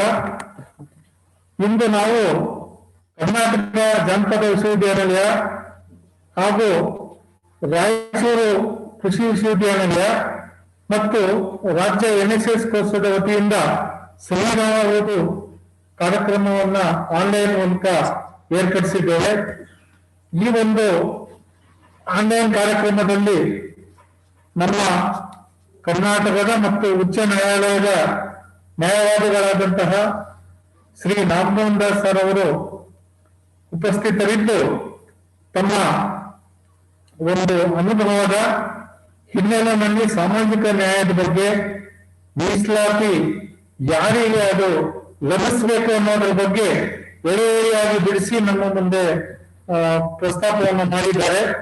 ಶ್ರೀ ನಾಗಮೋಹನ್ ದಾಸ್ ಜಿ ಅವರೇ, ನಮ್ಮ ಜಾನಪದ ವಿಶ್ವವಿದ್ಯಾನಿಲಯದ ಕುಲಪತಿಗಳಾದಂತಹ ಪ್ರೊಫೆಸರ್ DB ನಾಯಕ್ ಸರ್ ಅವರೇ, ರಾಜ್ಯ NSS ಕೋರ್ಸದ ಡಾಕ್ಟರ್ ಪ್ರತಾಪ್ ಲಿಂಗ ಅವರೇ, ನಮ್ಮ ಈ NSS ಕೋರ್ಸದ ನೋಡಲಾಧಿಕಾರಿಯಾದಂತಹ ಡಾಕ್ಟರ್ ಮಲ್ಲಿಕಾರ್ಜುನ್ ಮಾನ್ಪಡೆ ಅವರೇ, ರಾಯಚೂರು ವಿಶ್ವವಿದ್ಯಾನಿಲಯದ ಕುಲಸಚಿವರು ಪ್ರೊಫೆಸರ್ MG ಪಾಟೀಲ್ ಅವರೇ, ಹಾಗೆ ನೋಡಲ್ ಅಧಿಕಾರಿ ಆಗಿರ್ತಕ್ಕಂತಹ ಶೇಖರ್ ಗೌಡ ಪಾಟೀಲ್ ಅವರೇ, ಡೀನ್ ಆದಂತಹ ಡಾಕ್ಟರ್ ನೇಮಿಚಂದ್ರಪ್ಪ ಅವರೇ, ಇಂದಿನ ನಮ್ಮ ಈ ಆನ್ಲೈನ್ ಕಾರ್ಯಕ್ರಮ ಬಹಳ ಅರ್ಥಪೂರ್ಣವಾಗಿ ಮೂಡಿ ಬರ್ತಾ ಇದೆ. ನ್ಯಾಯವಾದಿಗಳಾದಂತಹ ಶ್ರೀ ನಾಗಮೋಹನ್ ದಾಸ್ ಸರ್ ಅವರು ಪ್ರತಿನಿತ್ಯ ತಮ್ಮದೇ ಆದಂತಹ ಅನುಭವದ ಹಿನ್ನೆಲೆಯಲ್ಲಿ ಸಂವಿಧಾನದ ಬಗ್ಗೆ ಅವರು ತಿಳ್ಕೊಂಡಿರ್ತಕ್ಕಂತಹ ವಿಷಯಗಳನ್ನ ಬಹಳ ಸರಳವಾದಂತಹ ಭಾಷೆಯಲ್ಲಿ ಅರ್ಥವಾಗುವ ಹಾಗೆ ಎಲ್ರಿಗೂ ಕೂಡ ಈ ಸಂವಿಧಾನದಲ್ಲಿ ಸಾಮಾಜಿಕ ನ್ಯಾಯದ ಬಗ್ಗೆ ಏನು ದಾಖಲೆಯಾಗಿದೆ, ಅದನ್ನು ಹೇಗೆ ಅನುಷ್ಠಾನಗೊಳಿಸಬೇಕು, ಯಾರಿಗೆ ನಿಜವಾಗಿಯೂ ಕೂಡ ಇವತ್ತು ಮೀಸಲಾತಿ ದಕ್ಕಬೇಕು ಅನ್ನೋದ್ರ ಬಗ್ಗೆ ಅವರದೇ ಆದಂತಹ ಭಾಷೆಯಲ್ಲಿ ಸರಳವಾದಂತಹ ರೂಪದಲ್ಲಿ ನಮ್ಮ ಮುಂದೆ ಇವತ್ತು ಪ್ರಸ್ತುತ ಪಡಿಸಿದ್ದಾರೆ. ಇದು ಬಹುಶಃ ಎಲ್ಲ ಈ ಕಾರ್ಯಕ್ರಮದಲ್ಲಿ ಭಾಗವಹಿಸಿದವರಿಗೆ ಅರ್ಥವಾಗಿದೆ ಅಂತ ನಾನು ಭಾವಿಸಿದ್ದೇನೆ. ಯಾಕಂದ್ರೆ ಇವತ್ತು ಪ್ರಬಲ ಕೊಮ್ಮನವರು ಎಲ್ಲರೂ ಕೂಡ ನಮಗ್ ಮೀಸಲಾತಿ ಬೇಕು, ನಮಗ್ ಮೀಸಲಾತಿ ಬೇಕು ಅಂತೇಳಿ ಹೋರಾಟ ಮಾಡ್ತಾ ಇದ್ದಾರೆ. ಅದು ಧ್ವನಿ ಇಲ್ಲದ ಅಲ್ಪಸಂಖ್ಯಾತ ಜನ ಯಾರಿಗೆ ಈ ನಿಜವಾದ ಮೀಸಲಾತಿ ಲಭ್ಯ ಆಗಬೇಕು ಅವರು ಮೂಲೆ ಗುಂಪಾಗ್ತಾ ಇದ್ದಾರೆ. ಅವರ ಪರವಾಗಿ ಯಾರು ಕೂಡ ಹೋರಾಟ ಮಾಡ್ತಾ ಇಲ್ಲ, ಯಾರು ಕೂಡ ತ್ಯಾಗ ಮಾಡ್ತಾ ಇಲ್ಲ. ಅದು ಆಗಬೇಕು. ಅದಾದಾಗ ಮಾತ್ರ ನಮ್ಮ ಸಂವಿಧಾನಕ್ಕೆ, ಈ ಸ್ವಾತಂತ್ರ್ಯ ಹೋರಾಟಕ್ಕೆ ಒಂದು ಅರ್ಥ ಬರ್ತದೆ ಅಂತ ಹೇಳಿ ಅವರು ಸರಳವಾದ ಭಾಷೆಯಲ್ಲಿ ನಮ್ಮ ಮುಂದೆ ಇವತ್ತು ಎಳೆಯಾಗಿ ಬಿಚ್ಚಿ ಹೇಳಿದ್ದಾರೆ. ಇದು ನಿಜಕ್ಕೂ ಕೂಡ ಒಂದು ಅರ್ಥಪೂರ್ಣವಾದಂತಹ ಒಂದು ಕಾರ್ಯಕ್ರಮ. ಈ ಮೂರು ಸಂಸ್ಥೆಗಳು ಸುಮಾರು ದಿನಗಳಿಂದ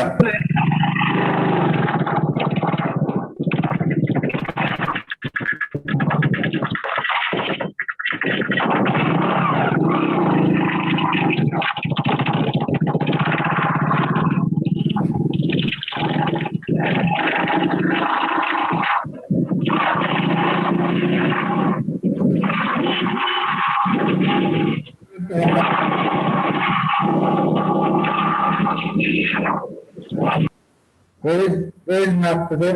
ಮುಂದಿನ ದಿನಗಳಲ್ಲಿ ನಾವು ಇನ್ನು ಬೇರೆ ಬೇರೆ ವಿಶ್ವವಿದ್ಯಾಲಯಗಳ ಜೊತೆನಲ್ಲಿ ಇದೇ ಒಂದು ಕಾರ್ಯಕ್ರಮವನ್ನ ಮುಂದುವರಿಸ್ತೇವೆ.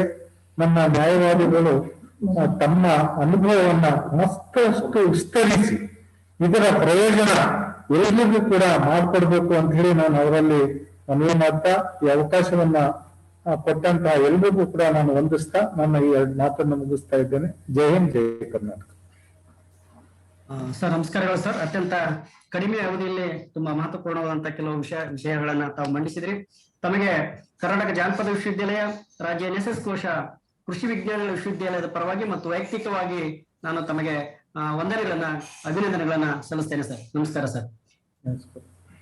ಸರ್, ಈಗ ಡಿಸ್ಕಷನ್ಗೆ ಹೋಗೋಣ. ನಂತರ ನಮ್ಮ ಅಧ್ಯಕ್ಷತೆ ವಹಿಸಿಕೊಂಡಿರ್ತಕ್ಕಂಥ MG ಪಾಟೀಲ್ ಸರ್ ಅವರು ಮತ್ತು ಮುದ್ದಿ ನೇಮಚಂದ್ರ ಸರ್ ಅವರು ಗೆಸ್ಟ್ ಆಗಿದ್ರು. ಅವರು ನಂತರ ಮಾತಾಡ್ತಾರೆ. ಈಗ ಯಾರಾದ್ರೂ ಪ್ರಶ್ನೆಗಳಿದ್ರೆ ದಯವಿಟ್ಟು ಪ್ರಶ್ನೆಗಳನ್ನ ಕೇಳಿ. ಪ್ರಶ್ನೆಗಳು ನೇರವಾಗಿರ್ಲಿ. ನೀವೇ ವಿವರಣೆ ಕೊಡುವ ಪ್ರಯತ್ನಗಳನ್ನ ದಯವಿಟ್ಟು ಮಾಡಬೇಡಿ ಅನ್ನುವಂತ ವಿನಂತಿಯನ್ನು ಮಾಡಿಕೊಂಡು ಮೇಡಮ್ ಡಾಕ್ಟರ್ ಜಾಗೃತಿ ದೇಶಮಾನೆ ಮೇಡಮ್ ಅವರು ಆಗ್ಲೇ ಪ್ರಶ್ನೆ ಕೇಳ್ಬೇಕಂದ್ರೆ ದಯವಿಟ್ಟು ಪ್ರಶ್ನೆಗಳನ್ನು ಕೇಳಬೇಕು ಮೇಡಮ್ ಅಂತ ವಿನಂತಿಸ್ಕೊಳ್ತೇನೆ.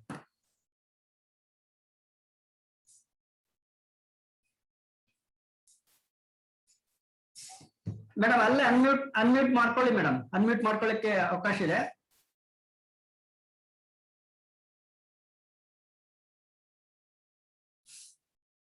ಸರ್, ಇದಾದ್ಮೇಲೆ ಮಾತಾಡ್ಸಲಿಕ್ಕೆ ಇದ್ ಮಾಡೋಣ.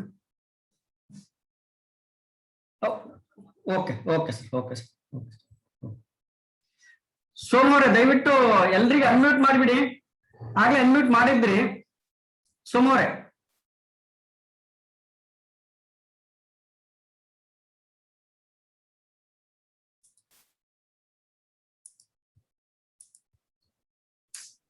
ಹಲೋ ಸರ್, ನಮಸ್ತೆ ಸರ್.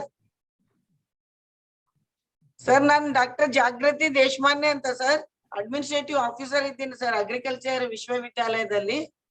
ತಾವು ನಮ್ಮ ಅಗ್ರಿಕಲ್ಚರ್ ವಿಶ್ವವಿದ್ಯಾಲಯ ಅಗ್ರಿಕಲ್ಚರ್ ಸಮಸ್ಯೆಗಳ ಬಗ್ಗೆ ಒಬ್ಬ ದೊಡ್ಡ ರಾಜಕಾರಣಿ ಮಾತಾಡ್ಲಾರ್ದಂತ ಸಮಸ್ಯೆಗಳ ರೈತರ ಬಗ್ಗೆ ತುಂಬಾ ಕಳಕಳಿಯಿಂದ ಮಾತಾಡಿರಿ ಸರ್. ಅದಕ್ಕೆ ನಮ್ಮ ವಿಶ್ವವಿದ್ಯಾಲಯದಿಂದ ಮತ್ತೊಮ್ಮೆ ನಿಮಗೆ ನಮಸ್ಕಾರಗಳನ್ನು ಹೇಳುತ್ತಾ, ಸರ್ ಈ ದಿನ ತುಂಬಾ ತುಂಬಾ ಕಳಕಳಿಯ ಮಾತುಗಳನ್ನ ನೀವು ಆಡಿದಿರಿ. ನಾನು ಸುಮಾರು ಒಂದು 5 ವರ್ಷದಿಂದ ನಿಮ್ಮ ಮಾತು ಕೇಳ್ಬೇಕಂತ ಅನ್ಕೊಂಡಿದ್ದೆ. ಬಟ್ ಅದು ಟ್ರೈ ಮಾಡಿ ನಾನು ವಿಶ್ವವಿದ್ಯಾಲಯಕ್ಕೆ ನಿಮಗೊಂದ್ಸಲ ಮುಖಾಮುಖಿ ನಮ್ಮ ವಿದ್ಯಾರ್ಥಿಗಳಿಗೆ, ನಮ್ಮೆಲ್ಲ ಎಂಪ್ಲಾಯೀಸ್ಗಳಿಗೆ ನಿಮಗ್ ಕರೆದು ಮಾತಾಡ್ಸ್ಬೇಕಂತ ನನ್ ಬಹುದೊಡ್ಡ ಆಸೆ ಇದೆ ಸರ್. ಒಂದು ಸಲ ತಾವು ನಮ್ಮ ವಿಶ್ವವಿದ್ಯಾಲಯಕ್ಕೆ ಬನ್ನಿ ಸರ್. ಈ ಭಾಗದ ಜನರು ತುಂಬಾನೇ ನಿಮ್ಮ ಅಭಿಮಾನಿಗಳಿದ್ದಾರೆ. ಆಮೇಲೆ ಎಷ್ಟೊಂದು ಒಳ್ಳೆ ರೂಟ್ ಕಾಸಲ್ಲಿ ಈ 73 ವರ್ಷ ಸ್ವಾತಂತ್ರ್ಯ ಆದಾಗಿನಿಂದ ಕೆಲವು ಜನಾಂಗಗಳಿಗೆ ಮಾತ್ರ ಇದು ರಿಸರ್ವೇಶನ್ ಸಿಕ್ಕಿದೆ ಅಂತ ಹೇಳಿದ್ದೀರಿ. ಅದು ತುಂಬಾ 100% ಟ್ರೂ ಸರ್. ಆಮೇಲೆ ಈ ಸಮಾಜದಲ್ಲಿ ಇರ್ತಕ್ಕಂತ ಎಷ್ಟೊಂದು ಜನಗಳು ಅವ್ರಿಗೆ ಅದು ಸ್ವಾತಂತ್ರ್ಯ, ರಿಸರ್ವೇಶನ್, ಸಂವಿಧಾನ ಅನ್ನೋ ವರ್ಡೇ ಗೊತ್ತಿರ್ಲಾರ್ದಂತ ಎಷ್ಟೋ ಜನರಿದ್ದಾರೆ. ಅದು ಅವರಲ್ಲಿ ಹೋಗಿ ಮುಟ್ಟಬೇಕಂತ ಹೇಳಿ ಸರ್, ಇದು ತುಂಬಾ ಕಳಕಳಿಯ ಮಾತು. ನಾವೆಲ್ಲರೂ ಅಲ್ಲಿಂದೇ ಎದ್ದು ಬಂದವರು ಇದೀವಲ್ಲ, ಅದಕ್ಕೆ ನಮಗೆ ಅದು ನೋವು ಗೊತ್ತಾಗುತ್ತದೆ ಸರ್. ಆಮೇಲೆ ಈಗ ಇಂತ ಒಂದು ಮಾತಾಡೋರು ನಿಮ್ಮ ಧ್ವನಿಗಳು ಇನ್ನ ಹೆಚ್ಚೆಚ್ಚು ಬೆಳೀಲಿ. ಆಮೇಲೆ ಈ ಒಂದು ಇವತ್ತು ವೆಬಿನಾರ್ ಮುಖಾಂತರ ಸುಮಾರು ಇಡೀ ಕರ್ನಾಟಕ ರಾಜ್ಯದಿಂದ ಒಂದು 250 ಜನರು ಜಾಯಿನ್ ಆಗಿದ್ದಾರೆ ಸರ್. ನಿಮ್ಮ ಒಂದು 45 ವರ್ಷದ ಒಂದು ಅನುಭವದ ಮಾತುಗಳು ನಾವೆಲ್ಲರೂ ಕೇಳಿ, ಒಂದು ಮದುವೆಗೆರೆ ಹೋಗಿ ಊಟ ಮಾಡ್ತಾ ಇಲ್ಲ, ಆದ್ರ ನಿಮ್ಮ ಮಾತಿನಿಂದ ಅದು ಒಂದ್ ದೊಡ್ಡ ರಾಜ ವೈಭೋಗದ ಮದುವೆಗೆ ಹೋಗಿ ಊಟ ಮಾಡಿ ಬಂದಷ್ಟು ಖುಷಿಯಾಗಿದೆ ಸರ್. ನಿಮಗೆ ಧನ್ಯವಾದಗಳು ಸರ್. ಜೈ Bhim. Thank you madam, thank you madam, thank you. ಈಗ ನೇರವಾಗಿ ಇನ್ನುಳಿದ ಪ್ರಶ್ನೆಗಳನ್ನ ಸರ್ ಅವ್ರ ನ್ಯಾಯಮೂರ್ತಿ ಸರ್ ಅವರು ಇದ್ದಾರೆ, ನೇರವಾಗಿ ಪ್ರಶ್ನೆಗಳನ್ನ ದಯವಿಟ್ಟು ಕೇಳಿ.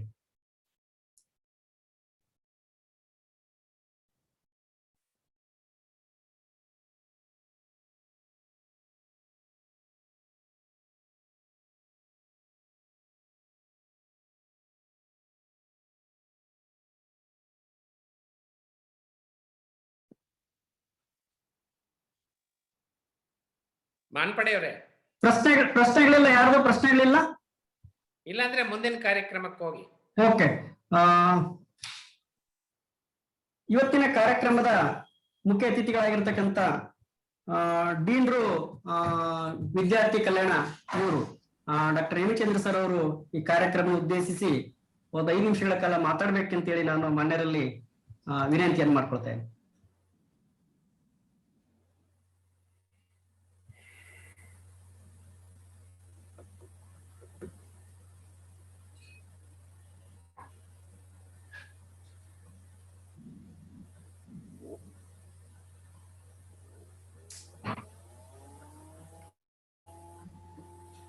ಮಾನ್ಯ ಹೇಮಚಂದ್ರ ಸರ್ ಅವರು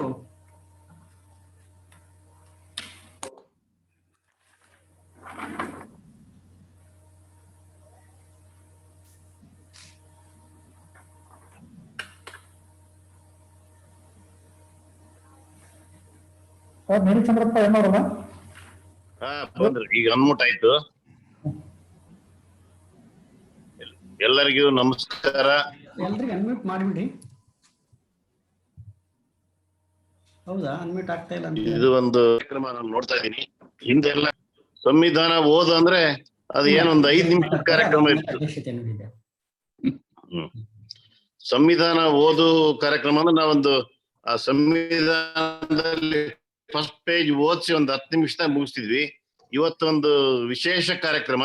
ಈ ನಾಗಮೋಹನ್ ದಾಸ್ ಅವರೇ ಸಂಪನ್ಮೂಲ ವ್ಯಕ್ತಿಗಳಾದ ನಮ್ಮ 2 ವಿಶ್ವವಿದ್ಯಾಲಯದ ಕುಲಪತಿಗಳೇ ಹಾಗೂ ರಿಜಿಸ್ಟ್ರಾರ್ಗಳು, NSS state level officers and university level officers, ಇದು ಬಹಳ ಒಂದು ಒಳ್ಳೆ ಕಾರ್ಯಕ್ರಮ ಮಾಡ್ತಾ ಇದೀರಿ. ನಾವು ಕೃಷಿ ವಿಶ್ವವಿದ್ಯಾಲಯ ಭಾಗಿಯಾಗಿರೋದ್ರಿಂದ ಕೃಷಿ ಬಗ್ಗೆ ಬಹಳಷ್ಟು ಮಾತಾಡಿದ್ದಾರೆ ಅವರು. ಇವಾಗ ಮೊದಲು ಮೀಸಲಾತಿ ಬಗ್ಗೆನೇ ನಾನು ಸ್ವಲ್ಪ ಮಾತಾಡ್ತೀನಿ. ರೈತರ ಮಕ್ಕಳಿಗೆ 28% ಇತ್ತು. ನಮ್ಮ ಯೂನಿವರ್ಸಿಟಿಯಲ್ಲಿ ಒಂದು ಸಪರೇಟ್ ಕೋಟಾ ಇತ್ತು ರೈತರ ಮಕ್ಕಳಿಗೆ. ಅದನ್ನ ನಾವು ಬರ್ತಾ 40% ಮಾಡಿದ್ವಿ. ಈಗ 50.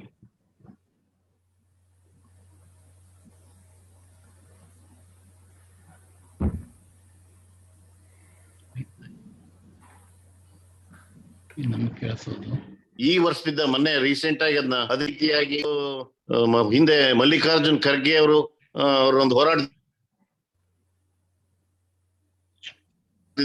371J, ಅದು ಒಂದು ಸಂವಿಧಾನದ ಭಾಗ. 370 ಅದ್ರಾಗ ABCD ಅಪ್ ಟು J ವರೆಗೆ ಹೋಗಿದೆ. J ಅದು ನಮ್ದು, ನಮ್ಮ ಕಲ್ಯಾಣ ಕರ್ನಾಟಕ ಭಾಗದ ಜನಗಳಿಗೆ ಏನು ವಿದ್ಯಾಭ್ಯಾಸಕ್ಕೂ ಮತ್ತು ನೌಕರಿ ಸಲುವಾಗಿ ರಿಸರ್ವೇಶನ್ ಬಗ್ಗೆ ಅದು ಮಾಡಿದ್ದಾರೆ. 371J. Even other then Kalyana Karnataka ಕೂಡ 8% ರಿಸರ್ವೇಶನ್ ಮಾಡಿದ್ರು. ಯಾಕಂದ್ರೆ ನಮ್ ತುಂಬಾ ಹಿಂದುಳಿದ ಪ್ರದೇಶ ಆಗಿತ್ತು compare to other parts of Karnataka.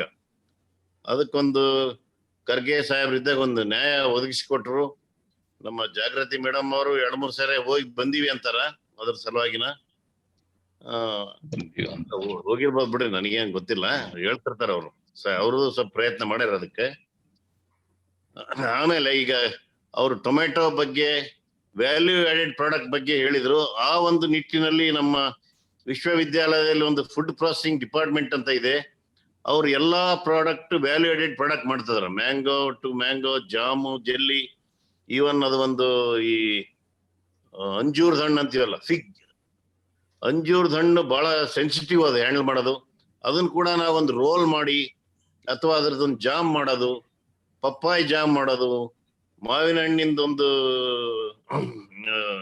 ಏನು ಒಂದು ಪಲ್ಪ್ ಮಾಡೋದು, ಆ ತರದ್ದೆಲ್ಲ ಸಾಕಷ್ಟು ಕೆಲಸಗಳು ಆಗ್ಯಾವು. ಆಮೇಲೆ ಬೇಕರಿಯಲ್ಲಿ ಕೂಡ ಈ ನಮ್ಮ ಸಿರಿಧಾನ್ಯಗಳನ್ನು ಉಪಯೋಗಿಸಿ ಬೇಕರಿ ಮಾಡೋದು. ಒಬ್ರು ನಿಡೋಣಿ ಅಂತ ಇದ್ದಾರೆ ನಮ್ಮ ಯೂನಿವರ್ಸಿಟಿ HOD. ಈ ನಿಟ್ಟಿನಲ್ಲಿ ಬಹಳಷ್ಟು ಅವರು ಕೆಲಸ ಮಾಡಿದ್ದಾರೆ, ರೈತರಿಗೆಲ್ಲ ಅನುಕೂಲ ಮಾಡಿಕೊಟ್ಟಿದ್ದಾರೆ. ಅರಿಶಿನ ಮಾರೋದಕ್ಕಿಂತ ಅರಿಶಿನ ಪುಡಿ ಮಾಡಿ ಸೇಲ್ಸ್ ಮಾಡೋದು, ಆ ತರ ಒಂದು ಬ್ರ್ಯಾಂಡ್ ಮಾಡೋದು ಎಲ್ಲ ಬಹಳಷ್ಟು ಕೆಲಸ ನಡೆದಿದೆ ನಮ್ಮ ವಿಶ್ವವಿದ್ಯಾಲಯದಲ್ಲಿ. ಮತ್ತೆ ಪ್ರಧಾನಮಂತ್ರಿಗಳು ಕೂಡ ಈ ರೈತರ ಇನ್ಕಮ್ ಏನೈತಿ ಡಬಲಿಂಗ್ ಮಾಡ್ಬೇಕಂತ ಹೇಳಿ ಬಹಳಷ್ಟು ವರ್ಕ್ ಮಾಡ್ತಾ ಇದ್ದಾರೆ. ನಮ್ಮ ICR ಇರ್ಬೋದು, ಆಲ್ ಸ್ಟೇಟ್ ಅಗ್ರಿಕಲ್ಚರ್ ಯೂನಿವರ್ಸಿಟೀಸ್ ಇರ್ಬೋದು, ಎಲ್ಲರೂ ಕೆಲಸ ಆ ನಿಟ್ಟಿನಲ್ಲಿ ನಡೆದಿದೆ. ಇನ್ನು ತಾವು ಬಹಳ ಕಾಳಜಿ ಅಗ್ರಿಕಲ್ಚರ್ ಬಗ್ಗೆ ಬಹಳಷ್ಟು, ನಾನು ಕೂಡ ಒಂದು ಅಗ್ರಿಕಲ್ಚರ್ ಫ್ಯಾಮಿಲಿ ಇದ್ದ ಬಂದಿನಿ. ಅಲ್ಲಿ ಹಳ್ಳಿಯಲ್ಲಿ ಏನ್ ಕಷ್ಟ ಇದೆ ಅಂತ ಗೊತ್ತು ನನಗೆ.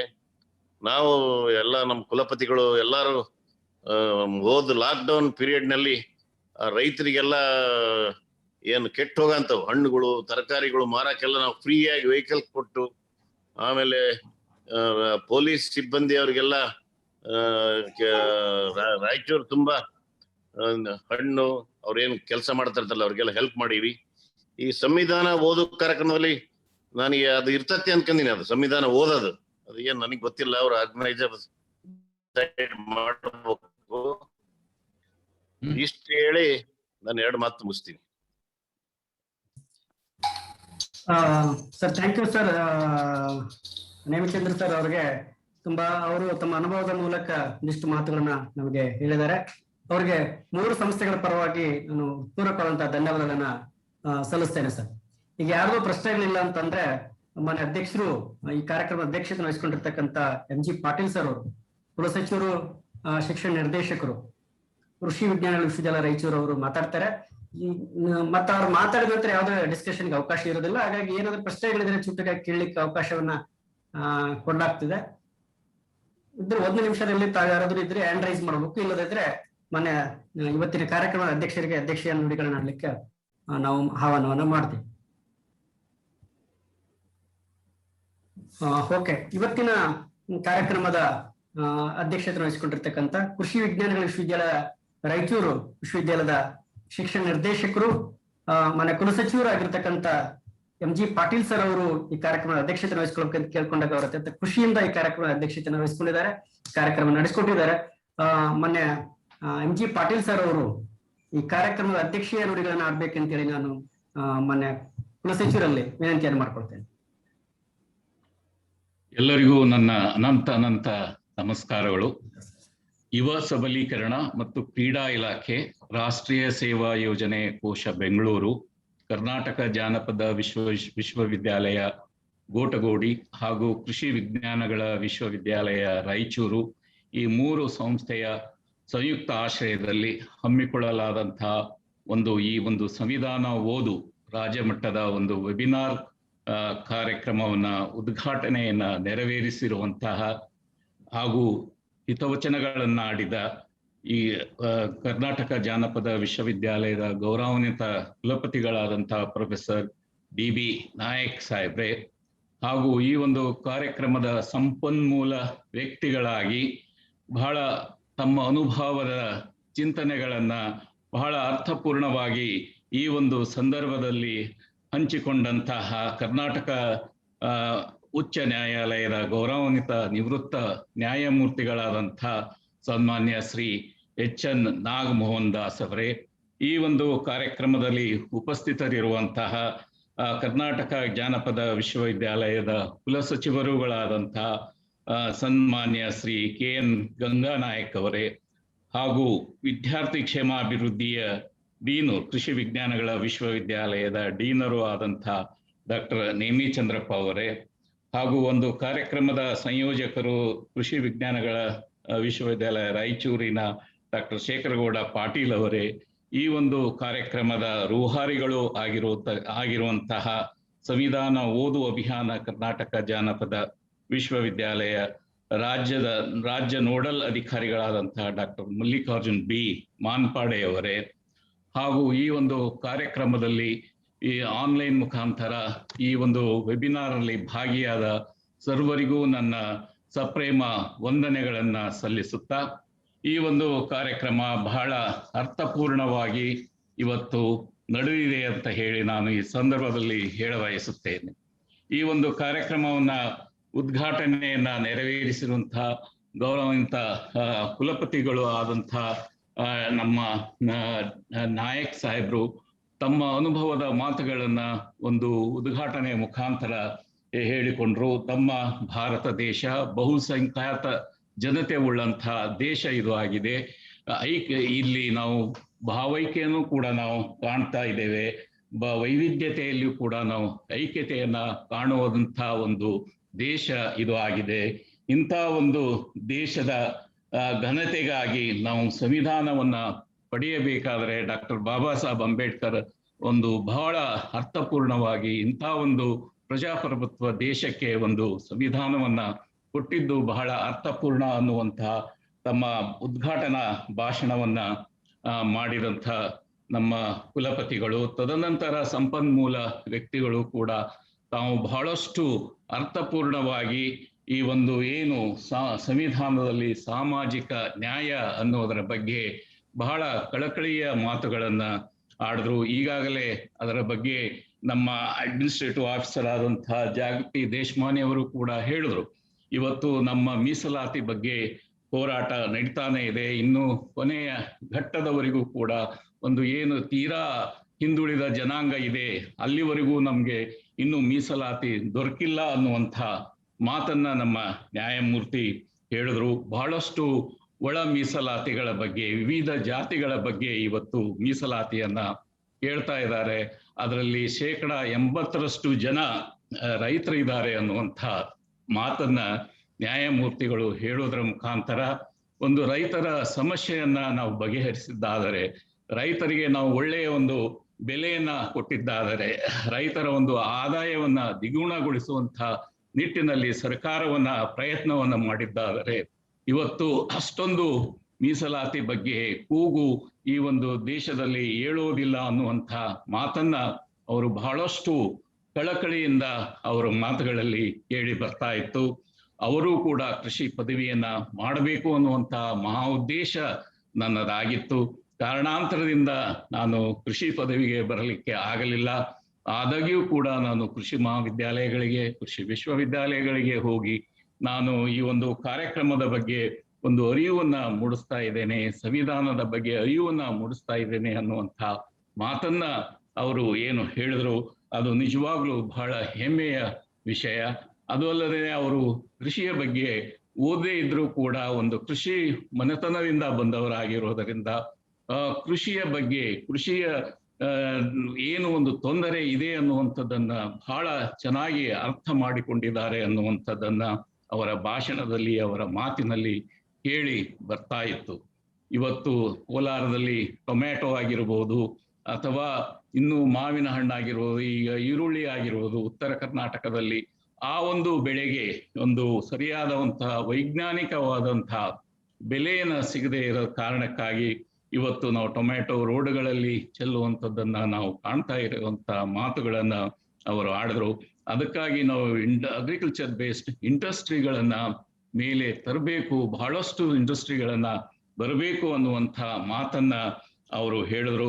ಅದೇ ರೀತಿಯಾಗಿ ನಮ್ಮ ನೇಮಿ ಚಂದ್ರಪ್ಪ ಅವರು ಕೂಡ ಹೇಳಿದ್ರು. ಈಗಾಗಲೇ ನಮ್ಮ ವಿಶ್ವವಿದ್ಯಾಲಯದಲ್ಲಿ ಇವತ್ತು ನಾವು ಏನು ಅಗ್ರೋ ಬೇಸ್ಡ್ ಇಂಡಸ್ಟ್ರೀಸ್ ಸಲುವಾಗಿ ಬಹಳಷ್ಟು ಸಂಶೋಧನೆಯನ್ನ ನಡೆದಿದೆ ಮತ್ತು ಬಹಳಷ್ಟು ನಾವು ಪ್ರಾಡಕ್ಟ್ಸ್ಗಳನ್ನ ತಯಾರು ಮಾಡುವಂಥದ್ರಲ್ಲಿ ನಾವು ರೈತರಿಗೆ ತರಬೇತಿಯನ್ನ ಕೂಡ ಕೊಡ್ತಾ ಇದ್ದೇವೆ. ಸೆಲ್ಫ್ ಹೆಲ್ಪ್ ಗ್ರೂಪ್ಗಳಿಗೂ ಕೂಡ ನಾವು ತರಬೇತಿಯನ್ನ ನೀಡ್ತಾ ಇದ್ದೇವೆ. ಅಗ್ರಿ ಎಂಟರ್ಪ್ರಿನರ್ಶಿಪ್ ಅನ್ನ ಒಂದು ಜಾಸ್ತಿ ನಮ್ಮ ದೇಶದಲ್ಲಿ ಬರಲಿ ಅನ್ನುವಂಥ ಉದ್ದೇಶದಿಂದ ಇವತ್ತು ನಮ್ಮ ಕೃಷಿ ಪದವೀಧರಿಗೂ ಕೂಡ ನೀವು ಕೃಷಿ ಪದವಿಯನ್ನ ಮುಗಿಸಿಕೊಂಡು ಹೋಗಿ ಬರೇ ನಮಗೆ ಜಾಬ್ ಕೊಡಿ ಅಂತ ಕೇಳಬೇಡಿ, ಜಾಬ್ ಸೀಕರ್ಸ್ ಆಗಬೇಡಿ, ಜಾಬ್ ಪ್ರೊವೈಡರ್ಸ್ ತಾವು ಆಗಬೇಕು ಅನ್ನುವಂಥ ಮಾತನ್ನ ಕೂಡ ನಾವು ಹೇಳೋದರ ಮುಖಾಂತರ ನಮ್ಮ ಒಂದು ಎಲ್ಲ ಒಂದು ಫಾರ್ಮ್ ಯೂನಿವರ್ಸಿಟಿನಲ್ಲಿ ಎಕ್ಸ್ಪೀರಿಯನ್ಷಿಯಲ್ ಲರ್ನಿಂಗ್ ಒಂದು ಕೋರ್ಸ್ ಅನ್ನ ನಾವು ವಿದ್ಯಾರ್ಥಿಗಳಿಗೆ ಹೇಳ್ತೇವೆ. ಅಲ್ಲಿ ಬೀಜದವರೆಗೂ ತಾವೇ ಸ್ವಂತ ಒಂದು ಅನುಭವವನ್ನ ಪಡೆದು ಹ್ಯಾಂಡ್ಸ್ ಆನ್ ಟ್ರೈನಿಂಗ್ ಅನ್ನ ಪಡೆಯೋದರ ಮುಖಾಂತರ ತಾವು ಮುಂದೆ ಹಳ್ಳಿಗೆ ಹೋಗಿ ಹಳ್ಳಿಯಲ್ಲಿ ತಮ್ಮ ಜಮೀನಿನಲ್ಲಿ ಕೆಲಸವನ್ನ ಮಾಡುವಂತವರಾಗಬೇಕು ಮತ್ತು ಅಗ್ರಿ ಎಂಟರ್ಪ್ರೀನರ್ ಆಗಬೇಕು ಮತ್ತು ಬೇರೆ ರೈತರಿಗೆ ತಾವು ಸಲಹೆನ ಕೊಡುವಂತಹ ಒಬ್ಬ ವಿಜ್ಞಾನಿ ಅಥವಾ ಪ್ರೋಗ್ರೆಸಿವ್ ರೈತರಾಗಿ ತಾವು ಹೊರಹೊಮ್ಮಬೇಕು. ಅಂದಾಗ ಮಾತ್ರ ನಮ್ಮ ವಿಶ್ವವಿದ್ಯಾಲಯಕ್ಕೆ, ಕೃಷಿ ವಿಜ್ಞಾನಗಳ ವಿಶ್ವವಿದ್ಯಾಲಯಕ್ಕೆ ಹೆಚ್ಚಿನ ಒಂದು ಗೌರವ ಮತ್ತು ಘನತೆಯನ್ನ ಬರಲಿಕ್ಕೆ ಸಾಧ್ಯತೆ ಇದೆ. ನೀವು ಬರೇ ನೌಕರಿಯನ್ನೇ ಕೇಳ್ಕೊಂತ ಹೋದರೆ ಅದು ಅಷ್ಟೊಂದು ವಿಶ್ವವಿದ್ಯಾಲಯಕ್ಕೆ ಗೌರವವನ್ನ ತಂದು ಕೊಡುವಂತಹ ಮಾತು ಆಗೋದಿಲ್ಲ ಅನ್ನುವಂಥದ್ದನ್ನ ನಾವು ಹೇಳೋದರ ಮುಖಾಂತರ ನಾವು ಎಕ್ಸ್ಪೀರಿಯನ್ಷಿಯಲ್ ಲರ್ನಿಂಗ್ ಅನ್ನ ನಾವು ನಮ್ಮ ವಿಶ್ವವಿದ್ಯಾಲಯದಲ್ಲಿ ಜಾರಿಯಲ್ಲಿ ತಂದಿದ್ದೇವೆ. ಈಗಾಗಲೇ ನಮ್ಮ ವಿದ್ಯಾರ್ಥಿಗಳು ಕೂಡ ಈ ಒಂದು ಕೋವಿಡ್ ಪರಿಸ್ಥಿತಿಯಲ್ಲಿ ಇವತ್ತು ನಮ್ಮ ಜೊತೆ ಇಲ್ಲದೇ ಇದ್ರೂ ಕೂಡ ಅವರು ಹಳ್ಳಿಯಲ್ಲಿ ಇದ್ದಾರೆ. ಈಗ ಹಳ್ಳಿನಲ್ಲಿಯೂ ಕೂಡ ನಮ್ಮ ಅಂತಿಮ ವರ್ಷದ ವಿದ್ಯಾರ್ಥಿಗಳು ನಿಮ್ಮ ಹಳ್ಳಿಗಳನ್ನೇ ಒಂದು ಕಾರ್ಯಾನುಭವ ಒಂದು ಚಟುವಟಿಕೆ ನಮ್ಮ ವಿಶ್ವವಿದ್ಯಾಲಯದ ವಿದ್ಯಾರ್ಥಿಗಳಿಗೆ ಇರ್ತದೆ.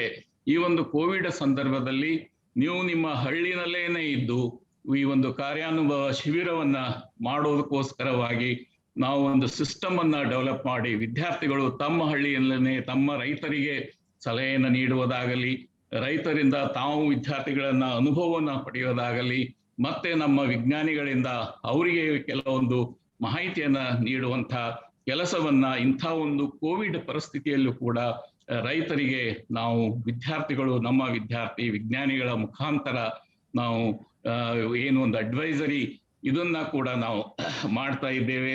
ಅದಲ್ಲದೆ ಎಲ್ಲಾ ವಿದ್ಯಾರ್ಥಿಗಳಿಗೂ ಕೂಡ ಇವತ್ತು ನಾವು NSS ಮತ್ತು NCC ವಿದ್ಯಾರ್ಥಿಗಳಿಗೆ ಶಿಬಿರಾರ್ಥಿಗಳಿಗೆ ನಾವು ಏನ್ ಹೇಳಿದೀವಿ ಅಂತಂದ್ರೆ, ಹಳ್ಳಿಯಲ್ಲಿ ತಾವು ಇರುವುದರಿಂದ ಹಳ್ಳಿಯ ಜನತೆಗೆ ಈ COVID-19 ಬಗ್ಗೆ ಅರಿವನ್ನ ತಾವು ಮೂಡಿಸುವಂತಹ ಕೆಲಸವನ್ನ ಮಾಡಬೇಕು. ಮಾಡೋದ್ರ ಮುಖಾಂತರ ಇವತ್ತು ಸ್ಯಾನಿಟೈಸೇಷನ್ ಇರಬಹುದು, ಮತ್ತೆ ಮಾಸ್ಕ್ ಹಾಕೊಳ್ಳೋದಿರ್ಬೋದು, ವ್ಯಾಕ್ಸಿನೇಷನ್ ಮಾಡ್ಕೊಳ್ಳೋದಿರ್ಬೋದು, ಇದು ಎಲ್ಲವೂ ಅರಿವನ್ನು ಮೂಡಿಸಿ ವ್ಯಾಕ್ಸಿನೇಷನ್ ಹಾಕಿಸುವಲ್ಲಿ ತಾವು ಪ್ರಯತ್ನಶೀಲರಾಗಬೇಕು ಮತ್ತು ನಮ್ಮ ಹಳ್ಳಿಯ ಜನತೆಗೆ ಸಹಾಯ ಮಾಡಬೇಕು ಅನ್ನುವಂಥ ವಿದ್ಯಾರ್ಥಿಗಳಿಗೆ ನಾವು ಹೇಳೋದರ ಮುಖಾಂತರ ಈಗ ಮೊನ್ನೆ ತಾನೇನೆ ನಾನು 4 ಮಹಾವಿದ್ಯಾಲಯದ ವಿದ್ಯಾರ್ಥಿಗಳ ಜೊತೆ ನಾನು ಆನ್ಲೈನ್ ಮುಖಾಂತರ ನಮ್ಮ ಡೀನ್ಗಳ ನಾವು ಸೇರಿ ಒಂದು ಇದು ವಿನಿಮಯವನ್ನ ಇಟ್ಕೊಂಡಿದ್ವಿ. ಎಲ್ಲಾ ವಿದ್ಯಾರ್ಥಿಗಳು ಬಹಳ ಚೆನ್ನಾಗಿ ಇವತ್ತು ರೈತರ ಜೊತೆ ಹೋಗಿ ರೈತರ ಹೊಲಗಳಿಗೆ ಹೋಗಿ ಈ ಒಂದು ಅಂತಿಮ ವರ್ಷದ ವಿದ್ಯಾರ್ಥಿಗಳು ಒಳ್ಳೆ ಕೆಲಸವನ್ನ ಒಳ್ಳೆ ರೀತಿಯಲ್ಲಿ ಇವತ್ತು ರೈತರಿಗೆ ಮನಮುಟ್ಟುವ ಹಾಗೆ ಕೆಲಸವನ್ನ ಮಾಡ್ತಾ ಇದ್ದಾರೆ. ಅದನ್ನ ಮಾನಿಟರಿಂಗ್ ಸಿಸ್ಟಮ್ ಕೂಡ ನಾವು ಡೆವಲಪ್ ಮಾಡಿದೀವಿ. ಈ ಸ್ಯಾಪ್ ಮುಖಾಂತರ ಒಂದು ಅದನ್ನ ವಿದ್ಯಾರ್ಥಿಗಳು ಹೇಗೆ ಹೋಗಿ ರೈತರಿಗೆ ಒಂದು ಅಡ್ವೈಸರಿ ನೀಡುವಂತಹ ಕೆಲಸವನ್ನ ಕೂಡ ಅವರು ಮಾಡ್ತಾ ಇದ್ದಾರೆ. ಇವತ್ತು ನಮ್ಮ ವಿಶ್ವವಿದ್ಯಾಲಯದಲ್ಲಿ NSS ಮತ್ತು NCC ಇವು ಏನು ಇವೆ ಅವು ಒಂದು ಕಡ್ಡಾಯವಾಗಿ ನಾವು ಮಾಡಿದ್ದೇವೆ. ಪ್ರತಿಯೊಬ್ಬರು ಕೂಡ ನಮ್ಮ BSc ಕೃಷಿಯನ್ನ ಪದವಿಯನ್ನ ಮುಗಿಸ್ಬೇಕಾದರೆ ಅವರು NSS ಮತ್ತು NCC ಕೋರ್ಸ್ ಅನ್ನ ಮುಗಿಸ್ಬೇಕಾಗ್ತದೆ. ಬೇರೆ ಕೋರ್ಸ್ಗಳ ತಕ್ಕಂತೆ ಇಲ್ಲಿನೂ ಕೂಡ ಅವರು ಮುಗಿಸಿ ಅಲ್ಲಿ ಗ್ರೇಡ್ ಅನ್ನ ಪಡೆದು ನಂತರ ಪಾಸ್ ಆಗುತ್ತಂತಹ ಒಂದು ವ್ಯವಸ್ಥೆಯನ್ನ ನಮ್ಮ ವಿಶ್ವವಿದ್ಯಾಲಯದಲ್ಲಿ ನಾವು ಹಮ್ಮಿಕೊಂಡಿದ್ದೇವೆ.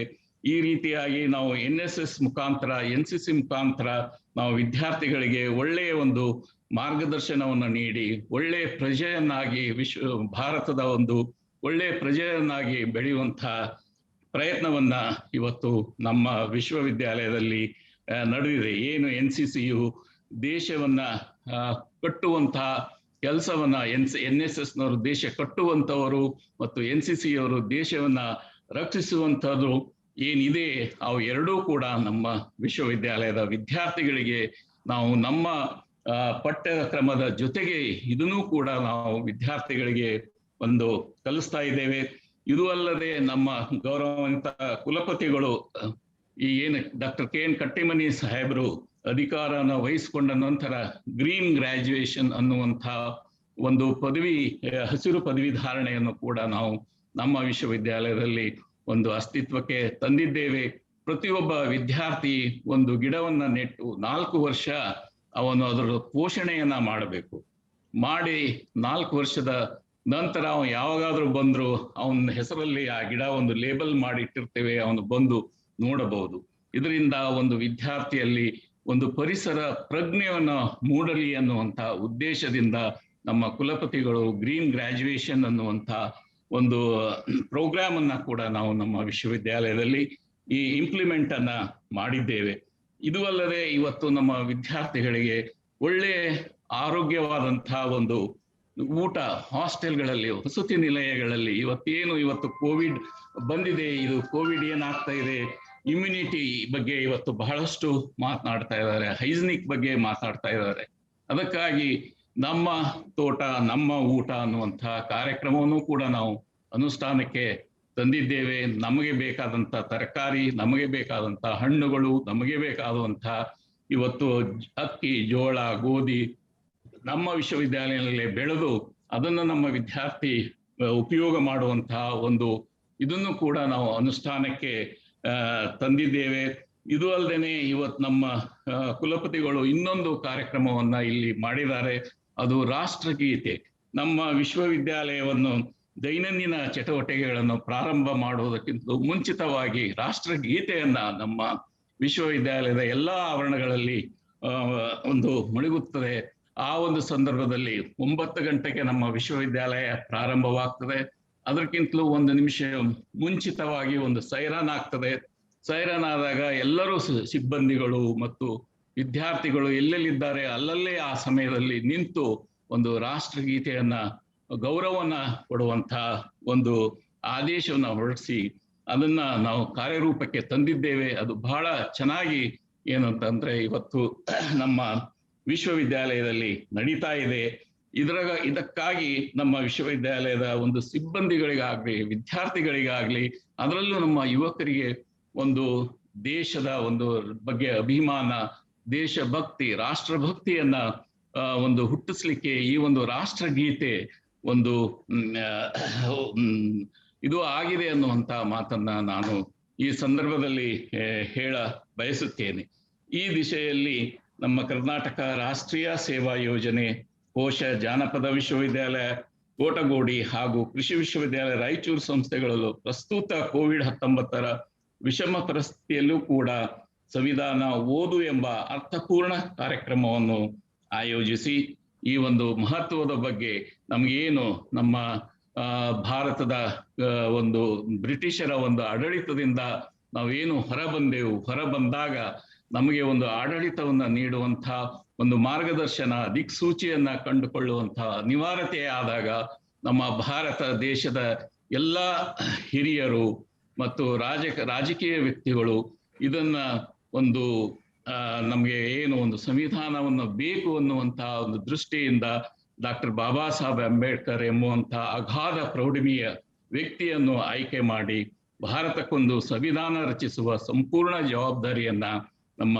ಬಾಬಾ ಸಾಹೇಬ್ ಅಂಬೇಡ್ಕರ್ ಅವರಿಗೆ ಏನ್ ನೀಡಿದ್ರು, ಅವರು ಅದನ್ನು 1950ರಲ್ಲಿ ರಚಿಸಿ ದೇಶಕ್ಕೆ ಏನು ಇಡೀ ವಿಶ್ವದ ಪ್ರಭುತ್ವಕ್ಕೆ ಒಂದು ಆದರ್ಶವೆನ್ನುವ ಸಂವಿಧಾನವನ್ನು ರಚಿಸಿ ಭಾರತಾಂಬೆಯ ನೆಚ್ಚಿನ ಮಗನಾಗಿ ಡಾಕ್ಟರ್ BR ಅಂಬೇಡ್ಕರ್ ಅವರು ಅತ್ಯಂತ ಎತ್ತರದಲ್ಲಿ ನಿಲ್ಲುತ್ತಾರೆ ಅನ್ನುವಂಥ ಮಾತನ್ನ ನಾನು ಈ ಸಂದರ್ಭದಲ್ಲಿ ಹೇಳುತ್ತಾ, ಡಾಕ್ಟರ್ ಬಾಬಾ ಸಾಹೇಬ್ ಅಂಬೇಡ್ಕರ್ ಅವರು ಕೊಟ್ಟಿರತಕ್ಕಂಥ ಸಂವಿಧಾನ ಏನಿದೆ ಅದು ನಮ್ದು ತುಂಬಾ ಒಂದು ಮಹತ್ವಪೂರ್ಣವಾದಂಥದ್ದು.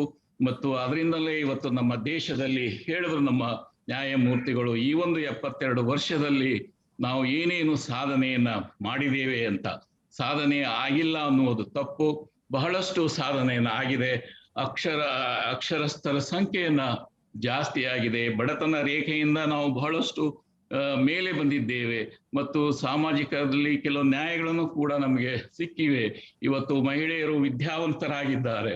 ಇವತ್ತು ಎಲ್ಲಾ ಜನಾಂಗದವರಿಗೂ ಶಿಕ್ಷಣವನ್ನ ಸಿಗುವಂತ ಒಂದು ಕೆಲಸವನ್ನ ನಡೀತಾ ಇದೆ. ಇದು ಎಲ್ಲವೂ ಕೂಡ ನಮ್ಮ ಸಂವಿಧಾನದಲ್ಲಿ ಒಂದು ಏನು ಇದು ಅಡಕವಾಗಿದೆ. ಆ ಒಂದು ಕಾರಣಕ್ಕಾಗಿ ಇವತ್ತು ನಾವು ಇಷ್ಟೊಂದು ಸಾಧನೆಯನ್ನ ಮಾಡಿದ್ದೇವೆ. ಆದಾಗ್ಯೂ ಕೂಡ ನ್ಯಾಯಮೂರ್ತಿಗಳು ಹೇಳಿದ್ರು, ಇನ್ನೂ ನಾವು ಸಾಧನೆಯನ್ನ ಮಾಡಬೇಕಾದಂಥದ್ದು ಬಹಳಷ್ಟು ಇದೆ. ಆ ಒಂದು ಕಾರಣಕ್ಕಾಗಿ ನಾವು ಸಂವಿಧಾನವನ್ನ ತಿಳಿದುಕೊಳ್ಳಬೇಕು, ಅದನ್ನು ಅರ್ಥ ಮಾಡಿಕೊಳ್ಳಬೇಕು ಅನ್ನುವಂಥ ಕಾರಣದಿಂದ ಈ ಸಂವಿಧಾನ ಓದು ಎಂಬ ಏನಿದು ಒಂದು ಅರ್ಥಪೂರ್ಣ ಕಾರ್ಯಕ್ರಮವನ್ನು ಆಯೋಜಿಸಿದೆ. ಇದು ಬಹಳ ಸೂಕ್ತವಾದಂಥ ಕಾರ್ಯಕ್ರಮ. ಇಂಥ ಒಂದು ಕಾರ್ಯಕ್ರಮದಲ್ಲಿ ನನಗೆ ಅಧ್ಯಕ್ಷ ಸ್ಥಾನವನ್ನು ವಹಿಸಿ 4 ಮಾತನಾಡಲು ಅನುವು ಮಾಡಿಕೊಟ್ಟಂತ ಎಲ್ಲ ಆಯೋಜಕರಿಗೆ ನನ್ನ ನಮನಗಳನ್ನು ಸಲ್ಲಿಸುತ್ತಾ ನನ್ನ 4 ಮಾತುಗಳನ್ನು ಮುಗಿಸ್ತೇನೆ. ನಮಸ್ಕಾರ. ನಮಸ್ಕಾರಗಳು ಸರ್. ತುಂಬಾ ಅಮೂಲ್ಯವಾದಂತಹ ಸಲಹೆಗಳು ಕೊಡುವುದ್ರ ಜೊತೆಗೆ ಕೃಷಿ ವಿಶ್ವವಿದ್ಯಾಲಯದ ಕಾರ್ಯದೇಶಗಳಿಗೆ ಸಂಬಂಧಪಟ್ಟಂತೆ ಅಲ್ಲಿನ ಚಟುವಟಿಕೆಗಳಿಗೆ ಸಂಬಂಧಪಟ್ಟಂತೆ ನಮ್ಗೆಲ್ರಿಗೂ ಪರಿಚಯ ಮಾಡಿಸಿದ್ರಿ. 3 ಸಂಸ್ಥೆಗಳ ಪರವಾಗಿ ಕರ್ನಾಟಕ ಜಾನಪದ ವಿಶ್ವವಿದ್ಯಾಲಯ, ರಾಜ್ಯ NSS ಕೋಶ ಮತ್ತು ಕೃಷಿ ವಿಜ್ಞಾನಗಳ ವಿಶ್ವವಿದ್ಯಾಲಯದ ಪರವಾಗಿ ತಮಗೆ ಪೂರ್ವಕವಾದಂತಹ ಧನ್ಯವಾದಗಳನ್ನ ಸಲ್ಲಿಸ್ತೇನೆ ಸರ್. ನಮಸ್ಕಾರ ಸರ್. ಈಗ ಕೊನೆಯದಾಗಿ ವಂದನೆಗಳನ್ನ ಈ ಕಾರ್ಯಕ್ರಮದ ಆಯೋಜಕರಲ್ಲಿ ಒಬ್ಬರಾಗಿರ್ತಕ್ಕಂಥ ನಮ್ಮ ಕೃಷಿ ವಿಜ್ಞಾನ ವಿಶ್ವವಿದ್ಯಾಲಯದ ಕಾರ್ಯಕ್ರಮ ಸಂಯೋಜನೆ ಅಧಿಕಾರಿಗಳು, ರಾಷ್ಟ್ರೀಯ ಸೇವಾ ಯೋಜನೆ ಕೋಶ ಶೇಖರಗೌಡ ಪಾಟೀಲ್ ಸರ್ ಅವರು ವಂದನೆಗಳನ್ನ ಸಲ್ಲಿಸಬೇಕು, ಈ ಕಾರ್ಯಕ್ರಮದ ವಂದನಾರ್ಪಣೆ ಮಾಡ್ಬೇಕಂತೇಳಿ ನಾನು ವಿನಂತಿಯನ್ನು ಮಾಡ್ಕೊಳ್ತೇನೆ.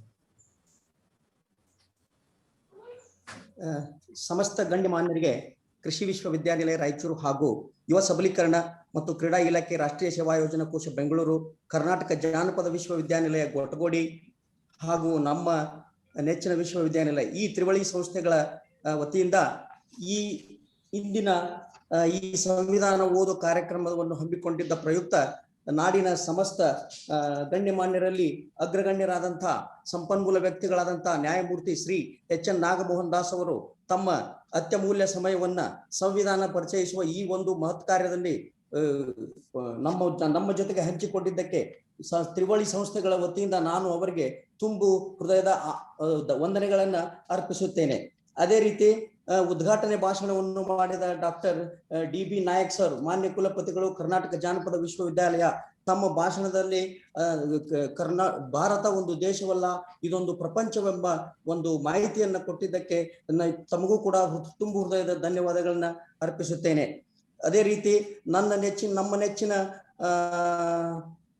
ಶಿಕ್ಷಣ ನಿರ್ದೇಶಕರು ಹಾಗೂ ಕುಲಸಚಿವರಾದಂತ ಶ್ರೀಯುತ ಡಾಕ್ಟರ್ MG ಪಾಟೀಲ್ ಸರ್ ಅಧ್ಯಕ್ಷತೆ ವಹಿಸಿದ್ದಕ್ಕೆ ಅವರಿಗೂ ಕೂಡ ತುಂಬು ಹೃದಯದ ಧನ್ಯವನ್ನ ಸಮಸ್ತ ತ್ರಿವಳಿ ಸಂಸ್ಥೆಗಳ ವತಿಯಿಂದ ಅರ್ಪಿಸಲು ಇಚ್ಛೆ ಪಡುತ್ತೇನೆ. ಅದೇ ರೀತಿ ಉಪಸ್ಥಿತರಾಗಿರ್ತಕ್ಕಂಥ ಡಾಕ್ಟರ್ ಪ್ರೊಫೆಸರ್ KN ಗಂಗಾನಾಯಕ್ ಕುಲಸಚಿವರು, ಕರ್ನಾಟಕ ಜಾನಪದ ವಿಶ್ವವಿದ್ಯಾಲಯ ಮತ್ತು ನಮ್ಮ ನೆಚ್ಚಿನ ಡೀನ್ ವಿದ್ಯಾರ್ಥಿ ಕಲ್ಯಾಣ ಕೃಷಿ ವಿಜ್ಞಾನಗಳ ವಿಶ್ವವಿದ್ಯಾಲಯ ರಾಯಚೂರು ಆದಂತ ಡಾಕ್ಟರ್ ನೇಮಿಚಂದ್ರಪ್ಪ M ಸರ್, ಇವರಿಗೂ ಕೂಡ ನನ್ನ ಧನ್ಯವಾದಗಳನ್ನ ಅರ್ಪಿಸುತ್ತೇನೆ. ಅದೇ ರೀತಿ ನಮ್ಮ ರಾಜ್ಯದ NSS ಸಂಯೋಜಕ ಕಾರ್ಯಕ್ರಮ ಅಧಿಕಾರಿಗಳಾದಂತ ಡಾಕ್ಟರ್ ಪ್ರತಾಪ್ ಲಿಂಗಯ್ಯ ಅವರಿಗೂ ಕೂಡ ನಮ್ಮ ವಿಶ್ವವಿದ್ಯಾಲಯ ಹಾಗೂ ಎಲ್ಲ ಸಂಸ್ಥೆಗಳ ವತಿಯಿಂದ ತುಂಬು ಹೃದಯದ ಧನ್ಯವಾದಗಳನ್ನು ಅರ್ಪಿಸುತ್ತೇನೆ. ಅದೇ ರೀತಿ ಮಲ್ಲಿಕಾರ್ಜುನ ಮಾನ್ಪಡೆ ಅವರಿಗೆ ವಿಶೇಷವಾಗಿ ಅವರು ಈ ಸಂವಿಧಾನ ಕಾರ್ಯಕ್ರಮವನ್ನು ಆಯೋಜಿಸುವುದು ಅಷ್ಟೇ ಅಲ್ಲ, ಅವ್ರದ್ದು ಇನ್ನೊಂದು ಒಂದು ಅಳಿಲು ಸೇವೆ ಅನ್ಬೋದು ಅಥವಾ ಅತಿ ಅಪಾರವಾದ ಸೇವೆ ಅನ್ಬೋದು. ಅಲೆಮಾರಿ ಜನಾಂಗದ ಬಗ್ಗೆ ಅವರ ಕಳಕಳಿ ಪ್ರತಿದಿನವೂ ಅವರ ಪೇಪರ್ನಲ್ಲಿ ಅವರ ಲೇಖನಗಳನ್ನ ಪೇಪರ್ನಲ್ಲಿ ಆಗಲಿ ಅಥವಾ ಅವರು ನಮಗೆ ಸಂಪರ್ಕಗಳ ಮಾಧ್ಯಮಗಳ ಮೂಲಕ ಹಂಚಿಕೊಂಡಂತ ಲೇಖನಗಳನ್ನು ನಾನು ಓದ್ತಾ ಇರ್ತೀನಿ. ಈ ದಿಶೆಯಲ್ಲಿ ಅವರಿಗೂ ಕೂಡ ಕಾರ್ಯಕ್ರಮವನ್ನು ಆಯೋಜಿಸಲಿಕ್ಕೆ ಅಷ್ಟೇ ಅಲ್ಲ, ಆ ಒಂದು ಅಲೆಮಾರಿ ಜನಾಂಗದ ಬಗ್ಗೆ ಹೊಂದಿರುವ ಒಂದು ವಿಶೇಷವಾದಂತ ಕಾಳಜಿ ಬಗ್ಗೆಯೂ ಕೂಡ ಈ ವೇದಿಕೆಯ ಮೂಲಕ ನಿಮಗೆ ಧನ್ಯವಾದಗಳನ್ನ ಅರ್ಪಿಸುತ್ತೇನೆ ಮಾನ್ಪಡೆ ಸಾರೆ. ಇಡೀ ಭಾಷಣದ ಉದ್ದಕ್ಕೂ ತಮ್ಮ ಸಂವಿಧಾನದ ಬಗ್ಗೆ ಇರುವ ಕಳಕಳಿಯನ್ನ ಮತ್ತು ತಾವು BSc ಕೃಷಿ ಓದಲು ಆಗದೇ ಇದ್ದಂತ ಒಂದು ನೋವನ್ನ ಹಂಚಿಕೊಂಡು ಅಷ್ಟೇ ಅಲ್ಲ, ಕೃಷಿ ಬಗ್ಗೆ ಕೃಷಿ ವೆಚ್ಚ ಕಡಿಮೆ ಮಾಡುವಲ್ಲಿ, ಆಮೇಲೆ ಏನೇ ಇರಲಿ ರೈತರ ಆತ್ಮಹತ್ಯೆ ಬಗ್ಗೆ ಎಲ್ಲ ವಿಷಯ ಅನ್ಯಾಯಗಳು, ಸಾಮಾಜಿಕ ಅನ್ಯಾಯಗಳನ್ನ ಒಂದು ನೋವಿನಿಂದ ತೋಡಿಕೊಂಡು ಸಂವಿಧಾನದ ಮೂಲಕವೇ ಪರಿಹರಿಸಬೇಕಾದೀತು ಎಂಬ ಒಂದು ಸಂದೇಶವನ್ನು ಕೊಟ್ಟಂತ ನಮ್ಮ ಸಂಪನ್ಮೂಲ ವ್ಯಕ್ತಿಗಳಿಗೆ ಮತ್ತೊಮ್ಮೆ ನಮ್ಮ ಎಲ್ಲ 3 ಸಂಸ್ಥೆಗಳ ಮೂಲಕ ಧನ್ಯವಾದಗಳನ್ನು ಅರ್ಪಿಸಲು ಇಚ್ಛಿಸುತ್ತೇನೆ. ಅದೇ ರೀತಿ ನಮ್ಮ ವಿಶ್ವವಿದ್ಯಾನಿಲಯದ ಎಲ್ಲ ಕಾಲೇಜಿನ ಡೀನ್ಸ್ಗಳಿಗೆ ಈ ಮೂಲಕ ನಾನು ಧನ್ಯವಾದಗಳನ್ನು, ನಮ್ಮ NSS ರಾಜ್ಯ ಮತ್ತು ಕೃಷಿ ವಿಶ್ವವಿದ್ಯಾಲಯ ರಾಯಚೂರಿನ NSS ಕೋಶ ಮತ್ತು ಇನ್ನಿತರ ಸಂಸ್ಥೆಗಳಿಂದ ಧನ್ಯವಾದಗಳನ್ನು ಅರ್ಪಿಸುತ್ತೇನೆ.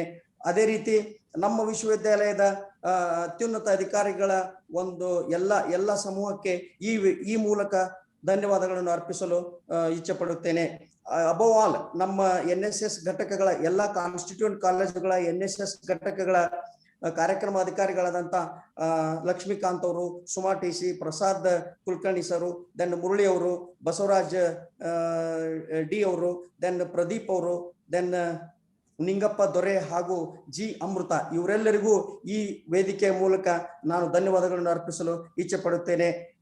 ಅಲ್ಲೇ ಅಷ್ಟೇ ಅಲ್ಲ, ಈ ಎಲ್ಲ ನಮ್ಮ ವಿಶ್ವವಿದ್ಯಾನಿಲಯದ ಎಲ್ಲ ವಿಜ್ಞಾನಿ ವೃಂದ ಹಾಗೂ ಶಿಕ್ಷಕ ವೃಂದ ಮತ್ತು ಇನ್ನಿತರೆ ಎಲ್ಲ ಸೇವಾ ವೃಂದಕ್ಕೆ ಈ ಕಾರ್ಯಕ್ರಮದಲ್ಲಿ ಭಾಗವಹಿಸಿದ್ರ ತಮ್ಮ ಅಮೂಲ್ಯವಾದ ಸಮಯವನ್ನು ಈ ಕಾರ್ಯಕ್ರಮದ ಮೂಲಕ ಭಾಗವಹಿಸಲು ಮೀಸಲಿಟ್ಟಿದ್ದಕ್ಕೆ ನಾನು ವಿಶ್ವವಿದ್ಯಾಲಯದ ವತಿಯಿಂದ ಹಾಗೂ ಎಲ್ಲ ಸಂಸ್ಥೆಗಳ ವತಿಯಿಂದ ಧನ್ಯವಾದಗಳನ್ನು ಅರ್ಪಿಸುತ್ತೇನೆ.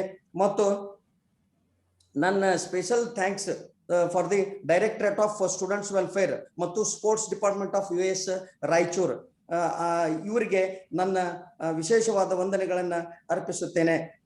ಆಲ್ಸೋ ನನ್ನ ಮೊದಲಿನ NSS ಕೋಆರ್ಡಿನೇಟರ್ ಆದಂತ ಡಾಕ್ಟರ್ M ಮಹದೇವಸ್ವಾಮಿ ಮತ್ತು ರವಿ ಸಾಂಬ್ರಾಣಿ ಅವರಿಗೂ ಈ ದಿಶೆಯಲ್ಲಿ ನನಗೆ ಹುರಿದುಂಬಿಸಿ ಒಂದು ಶಕ್ತಿ ತುಂಬಿದ್ದಕ್ಕೆ ಅವರೆಲ್ಲರಿಗೂ ವಂದನೆಗಳನ್ನ ಅರ್ಪಿಸುತ್ತೇನೆ. ಈ ಒಂದು ಅವಕಾಶ ಮಾಡಿಕೊಟ್ಟ ನನ್ನ ವಿಶ್ವವಿದ್ಯಾಲಯ ಹಾಗೂ ಈ ಗೊಟಗೋಡಿ ಜಾನಪದ ವಿಶ್ವವಿದ್ಯಾಲಯ ಮತ್ತು ರಾಜ್ಯ NSS ಸಂಸ್ಥೆಗಳಿಗೆ ಮತ್ತೊಮ್ಮೆ ಕೃಷಿ ವಿಶ್ವವಿದ್ಯಾನಿಲಯ ವಿಜ್ಞಾನಗಳ ವಿಶ್ವವಿದ್ಯಾಲಯ ರಾಯಚೂರಿನ ವತಿಯಿಂದ ಧನ್ಯವಾದಗಳನ್ನು ಅರ್ಪಿಸುತ್ತಾ ಈ ಅವಕಾಶ ಕೊಟ್ಟಿದ್ದಕ್ಕೆ ನಾನು ಹರ್ಷಿತನಾಗಿದ್ದೇನೆ. ಸರ್, ಧನ್ಯವಾದಗಳು ಸರ್. ತಮಗೂ ಧನ್ಯವಾದಗಳು ಸರ್. ತುಂಬಾ ಸ್ಫೂರ್ತಿದಾಯಕವಾದಂತಹ ಮಾತುಗಳು ಹೇಳಿದಿರಿ ಮತ್ತು ಸ್ಫೂರ್ತಿದಾಯಕವಾಗಿ ಈ ಕಾರ್ಯಕ್ರಮ ಮಾಡ್ಲಿಕ್ಕೆ ನಮ್ಗೆಲ್ಲ ಪ್ರೋತ್ಸಾಹ ನೀಡಿದಿರಿ. ತಮಗೆ ವಿಶೇಷವಾದಂತಹ ಧನ್ಯವಾದಗಳನ್ನ ಸಲ್ಲಿಸ್ತೇನೆ ಸರ್.